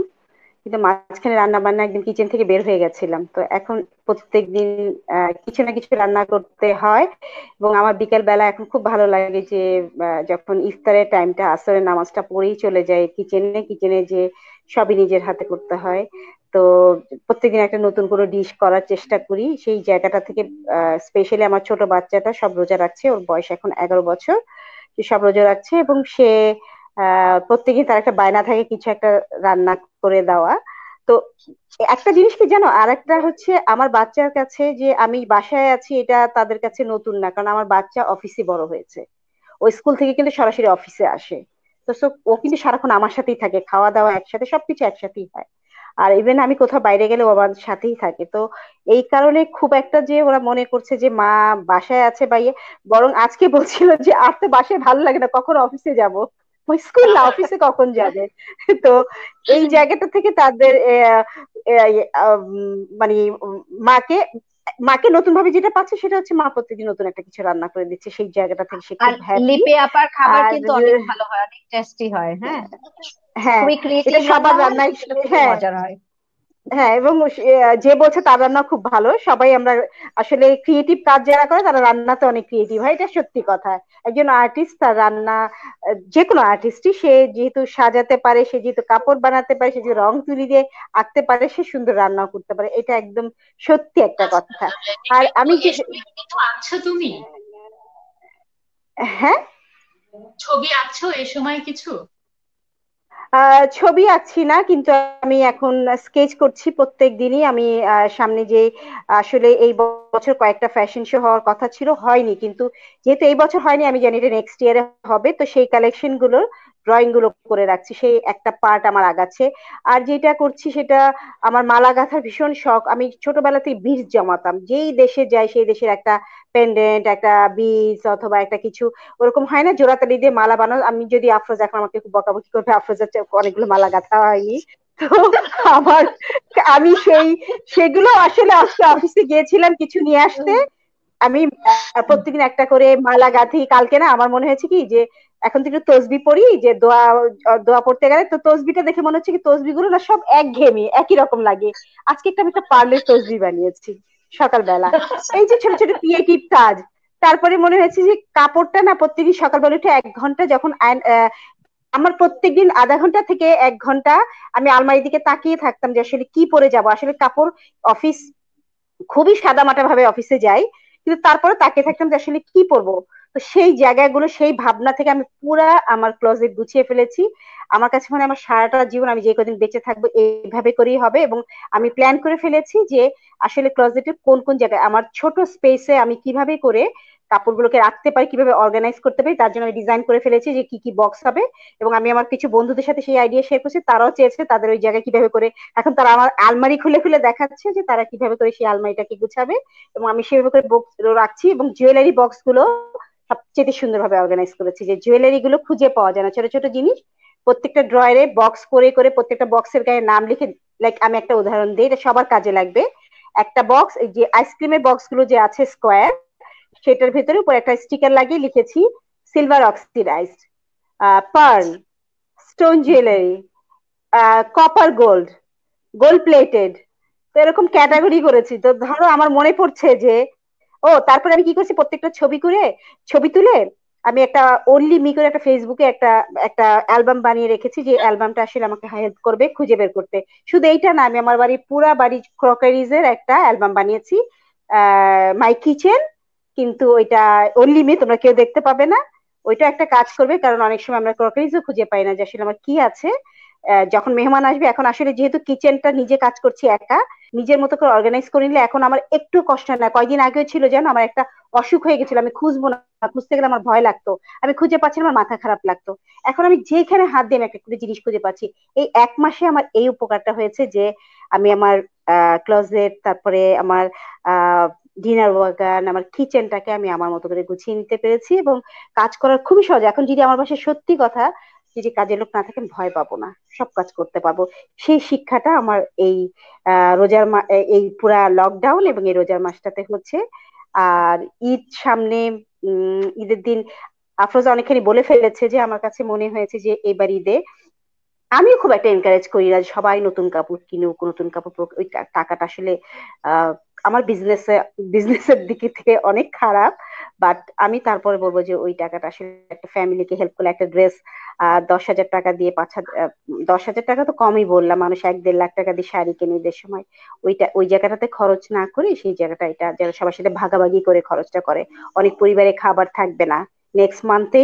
অনেক মিডল ক্লাস ফ্যামিলি আছে যাদের ঘরে খাবার নেই, এটা একটু খোঁজ নিয়ে তারা চাইতে পারবে না, তাদের তাদের নিজের থেকে খোঁজ নিতে হবে যে তারা আসলে তার ঘরে বাজারের পয়সাটা নাই। আমি 5,000 ড্রেস একটা না কিনে, আমরা তো 1,000 টাকা একটা ড্রেস বানাচ্ছি, ওই ড্রেসটা পরেও কিন্তু ঈদ করা যায়। ওই ড্রেস একটা এক্স্যাক্টলি। কম দামে কাপড় কিনলাম, আমি অনেক বড় একটা অ্যামাউন্টের ড্রেস যেটা কিনতাম সেটা আসলে ভাগ করে নিই, সেটাকে 10 ভাগ করে নিই আমি। আমার বাজেট যদি 1 লাখ টাকা থাকে, 10টা ভাগ করলে 10,000, 10,000 টাকা দিয়ে কিন্তু একটা পুরো সংসার সারা বছর সারা মাস চলে যেতে পারে। সেই জায়গা থেকে যেন আমি ভাবি, আমি ডিজাইনার, আমি আমার অনেকগুলো আউটলেট আছে, সেগুলো প্রত্যেকটা ভাড়া দিতে হবে, প্রত্যেকটা স্টাফ স্যালারি দিতে হবে, তারপরে বোনাস দিতে হবে। নিজের অনেক টেনশন আছে। লকডাউনে নিজের জায়গাটা থেকে খুব এনজয় করতাম, কিন্তু এখন যেন প্রত্যেকটা মুহূর্তে আমাকে ভাবাচ্ছে যদি আমার সেই 11টা আউটলেট না থাকতো তাহলে আমি অনেক ঠান্ডা মাথায় থাকতে পারতাম, অনেক এনজয় করতাম। আমার যতটুকু আছে আমি খুব অল্পে সন্তুষ্ট। তো সেই জায়গাতে কিন্তু আমি ভালো আছি। বাট আমার যখন এতগুলো পরিবারের কথা চিন্তা করতে হয় তখন কিন্তু আমি ভালো নেই। তারপরে বলবো যে আপনারা ঈদের বাজেট কমিয়ে আনুন কাপড় চোপড় কেনার বিষয়টাতে, কারণ ওই বাজেটটা দিয়ে আর একটা পরিবারের যেন সারা মাসের বাজার করতে পারে আমাদের একটা ঈদের কাপড়ের পয়সা দিয়ে। সেই জায়গাটাই হবে আসলে আমাদের এই রমজান মাসের যে আমরা যে সারা বছরের যে এটাকে কি বলবো আমরা যে ওই যে সংযমী হওয়ার যেই জায়গাটা আমাদের এই কোভিড-19 কিন্তু শিখিয়ে দিয়েছে সংযমী কিভাবে করে হতে হয়, অনেকখানি সেই জায়গাটাও শিখিয়ে দিয়েছে। আর রোজার মাসটা একটা প্রপার মাস, আমার কাছে মনে হয় যে মানে অতিরিক্ত খরচ করার কারোই প্রয়োজন নেই। বাহ, চমৎকার লিপি আপু, খুব খুব ভালো লাগলো, একদম মন থেকে বলছি, খুব ভালো লাগলো। আফরোজ আপু অনেক ভালো লাগলো। মতিউর ভাই, অলরেডি আপনার কাছে অনেকগুলো প্রশ্ন এসেছে, কিন্তু একজন বলছিল যে আম, তার বাচ্চার জ্বর হয়েছে 7 দিন ধরে। এই সময়টাতে কিন্তু অনেকের বাচ্চারই জ্বর হয়। আমার বাসাও একটা ছোট বাচ্চা আছে, সেখান থেকে বলছি যে এই যে ওয়েদার চেঞ্জ, বৃষ্টি হচ্ছে, নানান কারণে জ্বর হচ্ছে অনেক বাচ্চা, উইক হয়ে, এই সময়টা একটু সাজেশন দেন। এবং আপনি আপনার এই যে যার বাসায় যার আপনি ব্যাটারিটা নিয়েছি। কি করে আপনি ব্যাপারটাকে এনজয় করছেন না কি করছেন, এবং বাসাটাকে আপনি নিজেকে কি করে আবিষ্কার করছেন, এটা সম্পর্কে একটু বলুন। আচ্ছা, প্রথম যেটা বলি সেটা হচ্ছে যে ওই বাচ্চার মাকে বলছি। শোনা যাচ্ছে আমার কথা? হ্যাঁ হ্যাঁ, শুনতে পাচ্ছি শোনা মতিউর ভাই। যাচ্ছে? এখানে সব বাচ্চার মা আছে, আচ্ছা, আপনি প্রথমে বাচ্চা বাচ্চার মাকে আচ্ছা বাচ্চার মাকে বলছি যে এই সময়টা অনেকেরই জ্বর হয়। যদি জ্বরের সাথে ওর বাচ্চার কোনো শ্বাসকষ্ট না থাকে, বডিতে কোনো র্যাশ না থাকে, তাহলে চিন্তার কিছু নাই। সিম্পল হচ্ছে প্যারাসিটামল খাওয়াতে পারবেন 1 চামচ করে, যদি বাচ্চার বয়স অনুযায়ী। আর হচ্ছে কোল্ড স্পঞ্জ করা। আর টেনশন মানে উদ্বিগ্ন হওয়ার মতো কিছু নেই। আর এই সময়টা আমি কি করছি, আমি এর বেশিরভাগ সময় আমার যাচ্ছে হচ্ছে এখন জার্নাল পড়ে ওয়ান। আর আফরোজ আপাকে বলছি, আমার একটা মেয়ে আছে, সে হচ্ছে 7+8 রানিং। সে এখন ইউটিউব দেখে ওই পার্লার করে, আর আমি হচ্ছে তার মডেল হয়ে যাই। এটা হচ্ছে এখন এই সময়টা হচ্ছে ইয়াতে সে ইউটিউব দেখে দেখে যা করে, আর সেটা হচ্ছে মডেল থেকে আমি। আর এটা আমার একটা, সত্যি কথা হচ্ছে আই এম এনজয়িং দিস। এটা আমার আগে কখনো হয়নি। আপনাকে কোথায় অ্যাপ্লাই করেন, স্পেশালি আমার চুল নিয়ে সে কাজ করে। আর হচ্ছে যে আর আমার এটা আগে এক্সপিরিয়েন্স ছিল না, বাট আমি সত্যি কথা বলছি, আমি এটা উপভোগ করি, এবং এবং আমার মেয়ে ডিজার্ভ দিস। এবং আমারও আগে ধারণা ছিল না যে এই ধরনের একটা বাবা মেয়ের সম্পর্ক বা মা বা মেয়ের সম্পর্কটা এত ফ্রেন্ডলি সব করে আসে যায়। এটা একটা ভালো ভালো দিক। আর আরেকটা যেটা আমি করছি যে আমার যে অ্যাপস থেকে আমি অনেককে ফ্রি কনসালটেশন করছি এখন আলহামদুলিল্লাহ, আমার যে পেজের ইনবক্স থেকে। আর অ্যাপস এর মাধ্যমে কনসালটেশন করছি, ভিডিও ভার্চুয়াল কনসালটেশন। আর জার্নাল পড়ে সময়গুলো আমার যাচ্ছে এখন। আচ্ছা, মতিউর ভাইকে একটু বলতে চাই, মতিউর ভাইকে একটু বলতে চাই, ম্যাজিক্যাল টাচ উইথ আফরোজা নামে একটা ইয়ে আছে, ইউটিউব চ্যানেল আছে আমার, ওকে বলেন এটা সাবস্ক্রাইব করতে, তাহলে ও মজা পাবে। আমি তাহলে বিপদে পড়ে যাব। So sweet. আমি মতিউর ভাই সম্পর্কে আরেকটা তথ্য দিতে চাই। রিসেন্টলি আমি আমার বাবাকে হারিয়েছি। তো তার 2 সপ্তাহ হঠাৎ করে আমার ছেলের এরকম হলো যে এই কনুইগুলোতে তার র্যাশ মতো হলো। তেমন হয়েছে যে ওকে কোলে করে যদি আমি মতিউর ভাই পর্যন্ত নিয়ে যাই, ততক্ষণ আমার মনে হচ্ছে যে এগুলো যদি ফেটে টেটে যায় ওর কি কিছু হবে কিনা, ও জ্বরে ঘুমাতে পারছিল না। তো মতিউর ভাই, আমি স্বাভাবিক, আমার বাবাকে হারিয়েছে, আমি খুবই আপসেট, আমি কান্নাকাটি শুরু করে দিয়েছি। মতিউর ভাই বললো আপনি ঠান্ডা থাকুন, আমাকে জাস্ট ছবিগুলো পাঠান। আমি ওনাকে 2-3টা ছবি তুলে পাঠালাম, উনি আমাকে একটা মলম অ্যাপ্লাই করতে দিল এবং আমাকে বললো আপনি 3 দিন দেখেন ঠিক হয়ে যাবে। তো আমি একটু আগে বলছিলাম যে মতিউর ভাই শুধু ম্যাজিশিয়ান না, উনি সবকিছু। এবং 3 দিনের মধ্যে আমার ছেলে একদম ঝরঝরা হয়ে গেল। ও তো মাশাআল্লাহ। মাশাআল্লাহ। মাশাআল্লাহ, মানে এবং মতিউর ভাই এগুলো কিন্তু ফোনে ফোনে নানান ভাবে করে। এবং উনি শুধু এতটুকু না যে উনি স্কিন স্পেশালিস্ট, উনার কাছে দেখা মতিউর যায় ভাই, আমরা কিন্তু সাবার কাছ থেকে আপনার নাম্বার নিয়ে নিব, ঠিক আছে? হ্যাঁ, আমাদের আমাদের ভীষণ প্লিজ ভাবে দরকার প্লিজ হবে। প্লিজ, আমাদের হ্যাঁ এইটার হ্যাঁ লিপি আপা, আফরোজা আপা প্লিজ। জি জি, জি, অবশ্যই। ভাইয়ের লিঙ্ক আমি আমি এবং একটা জিনিস বলতে চাই। সাবা, তুমি জি যে একটা কাজ করো যে ওই কমেন্টসে ভাইয়ের নাম্বার এবং সব ইনফরমেশন গুলো দিয়ে দাও, সবার জন্য উপকার হবে। তার চেম্বারের অ্যাড্রেসটা এবং ফোন নাম্বারটা আমরা সবাই নিয়ে নিতে পারবো ওখান থেকে। একদম। এবং মতিউর ভাই আসলেই উনি শুধু স্কিন স্পেশালিস্ট না, আমি যেটা বলছিলাম উনি কিন্তু কাইন্ড অফ সাইকিয়াট্রিস্টও। আমি আমার যত পার্সোনাল কথা আছে পক পক পক পক করে উনাকে শুনিয়ে আসছি। তো, উনি বন্ধু মানুষ, বন্ধু মানুষ। তো আমার খুব ভালো লাগছে, থ্যাংক ইউ। বিশ্বাস করো আফরোজা আপু, লিপি আপু, মতিউর ভাই, আমার খুব খুব ভালো লাগছে তোমাদের সাথে আড্ডা দিয়ে। আমাদের আমার খুব মনে সুন্দর হয় একটা সময় কাটলো। হ্যাঁ একদম, সত্যি, আমারও একদম সত্যি। ভীষণ ভালো লাগছে। এবং তোমাদেরকে অনেক ধন্যবাদ যে আমাকে এতটা সময় দিলে। এত ব্যস্ততার মধ্যে, বাসার মধ্যে তো এখন অন্যরকম রুটিন হয়ে গেছে, সেই রুটিনের মধ্যে হ্যাঁ, আমি দুইবার রুম চেঞ্জ করেছি এই লাইভ করতে করতে, কিছু করার ছিল না। আহ, কিন্তু সাবা তোমাকে, হ্যাঁ, এটা একটা ইনফর্মাল লাইভ ছিল, খুব ভালো লেগেছে আসলেই। সাবা থ্যাংক ইউ অনেক আপু। ধন্যবাদ। আচ্ছা, আপনারা তোমার শো লিপি আপু এমনি এবং মজার। মতিউর ভাই, তোমরা সিরিয়ালি কিছু কিছু করে বলো, আমরা এখনই শেষ করে যাব। দুই লাইনে, ওকে দুই লাইনে। হুম, ওকে, আফরোজা 2 আপু। লাইনে। হ্যাঁ, আমি বলতে চাই আম, আমাদের মানে কো প্যানেলিস্ট আমরা যারা ছিলাম সবাই এত দারুণ ছিল, এত ফ্যান্টাস্টিক যে এটাকে আসলে মনে হয়নি আমরা কোনো লাইভ করছি। আমার জাস্ট মনে হচ্ছিল সত্যি আড্ডাই দিচ্ছি, এবং এখনো তাই মনে হচ্ছে। ভালো লাগলো সত্যি। সাবা, ধন্যবাদ তোমাকে অনেক। লিপি আপু। আর আমি বলতে চাই, অবশ্যই আমার এখানে যারা আছে সবাই, আমি জানি যে সবাই আমার বিবিয়ানার কাপড় পরে এবং দেশি কাপড়ের ভক্ত। আমি এখানে শুধু বিবিয়ানার কথা বলবো না, আমি একটা জিনিস বলতে চাই যে এই কোভিড-19টা কিছুটা সুস্থতা পেলে, এটা তো শান্ত হবে, তখন মানুষ শপিং করবে, সবকিছুই করবে। আজকে যেমন বললাম আমি ঈদের কাপড় কিনতে না সবাইকে, কিন্তু আমি আরেকটা রিকোয়েস্ট করব, এরপরে সবাই যেন আমাদের দেশীয় কাপড় পরে।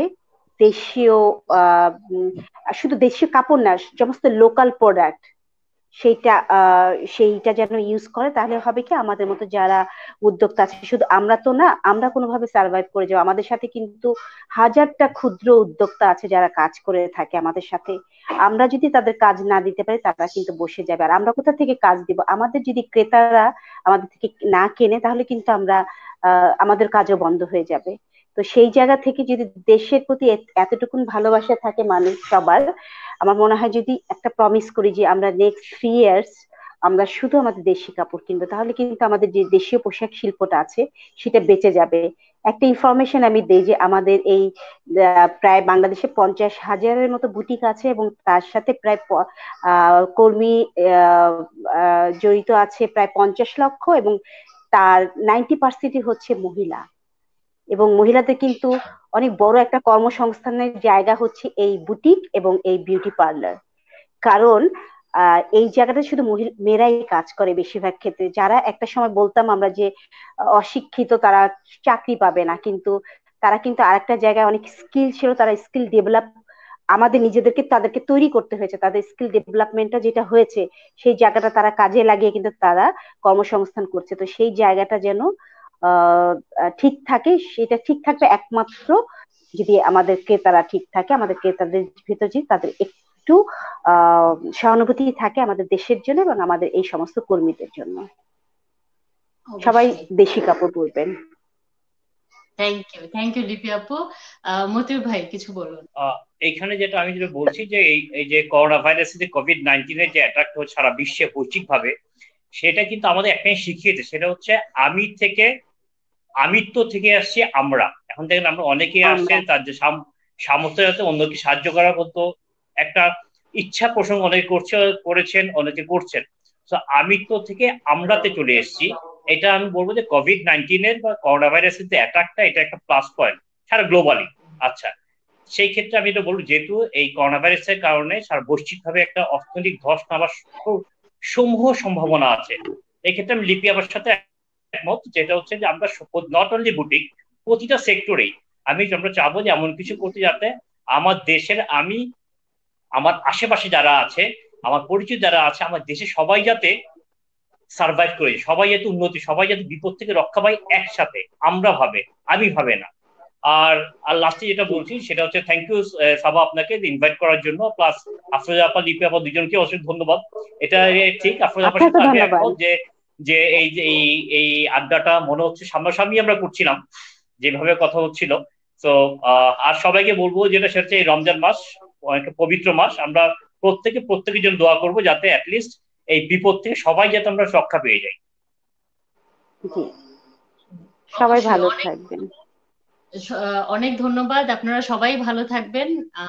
রোজার এই মাসে আমরা আসলে অনেকটা সময় আপনাদের নিয়ে নিয়েছি আপনাদের থেকে, এবং আপনারা দিয়েছেন। ধন্যবাদ সবাইকে। দর্শক, আপনাদের অনেক ধন্যবাদ। আমাদের সাথে এতক্ষণ ছিলেন আফরোজা আপু, আফরোজা পারভিন, লিপি খন্দকার এবং ডক্টর মতিউর রহমান, মতিউর চৌধুরী। আপনারা এতক্ষণ ধরে আড্ডা মেরে বুঝতেই পারছেন যে কারা কতটা স্পেশাল আসলে আমাদের কাছে, এবং আমি শিওর আপনাদেরও খুব ভালো লাগলো, আপনারা উপকৃত হলেন। আমি তো অনেক কিছু জানতাম, অনেক কিছুই অজানা ছিল। তো আর অনেকেই মতিউর আমি আমার ফেসবুকের পেজে তার লিঙ্কটা দিয়ে দিয়েছি, এবং আর যদি কারো প্রয়োজন হয় আপনারা আমাকে এই লিঙ্কে এসে জিজ্ঞেস করলে আমি আপনাদেরকে মতিউর ভাই সম্পর্কে জানিয়ে দিব। লিপি আপু সম্পর্কে আপনারা জানেন, উনি বিবিয়ানার কর্ণধার, এবং আফরোজা আপু সম্পর্কে জানেন, যার উজ্জ্বলা নামে একটা প্রতিষ্ঠান আছে, এবং রেড একটা বিউটি পার্লার আছে, যার মাধ্যমে আমরা সবাই তাদেরকে চিনি। তো আপনারা সবাই খুব ভালো থাকবেন। সামনের মঙ্গলবার মানে আগামী পরশুদিন মেহের আফরোজ শাওন এবং সৌরভ চক্রবর্তী কলকাতার আমার দুই বন্ধু এবং খুব কাছের মানুষকে নিয়ে আবার আপনাদের মাঝে আড্ডা দিতে আসবো। আড্ডা উইথ সোহানা সাফাতে আমার পেজ সোহানা সাফা পেজ, আমাদের এই আড্ডাটা আবার দেখতে পারবেন আগামী। ততক্ষণ পর্যন্ত সবাই খুব ভালো থাকুন। Bye bye. লিপি আপু, আফরোজ আপু, মধু ভাই, বাই বাই।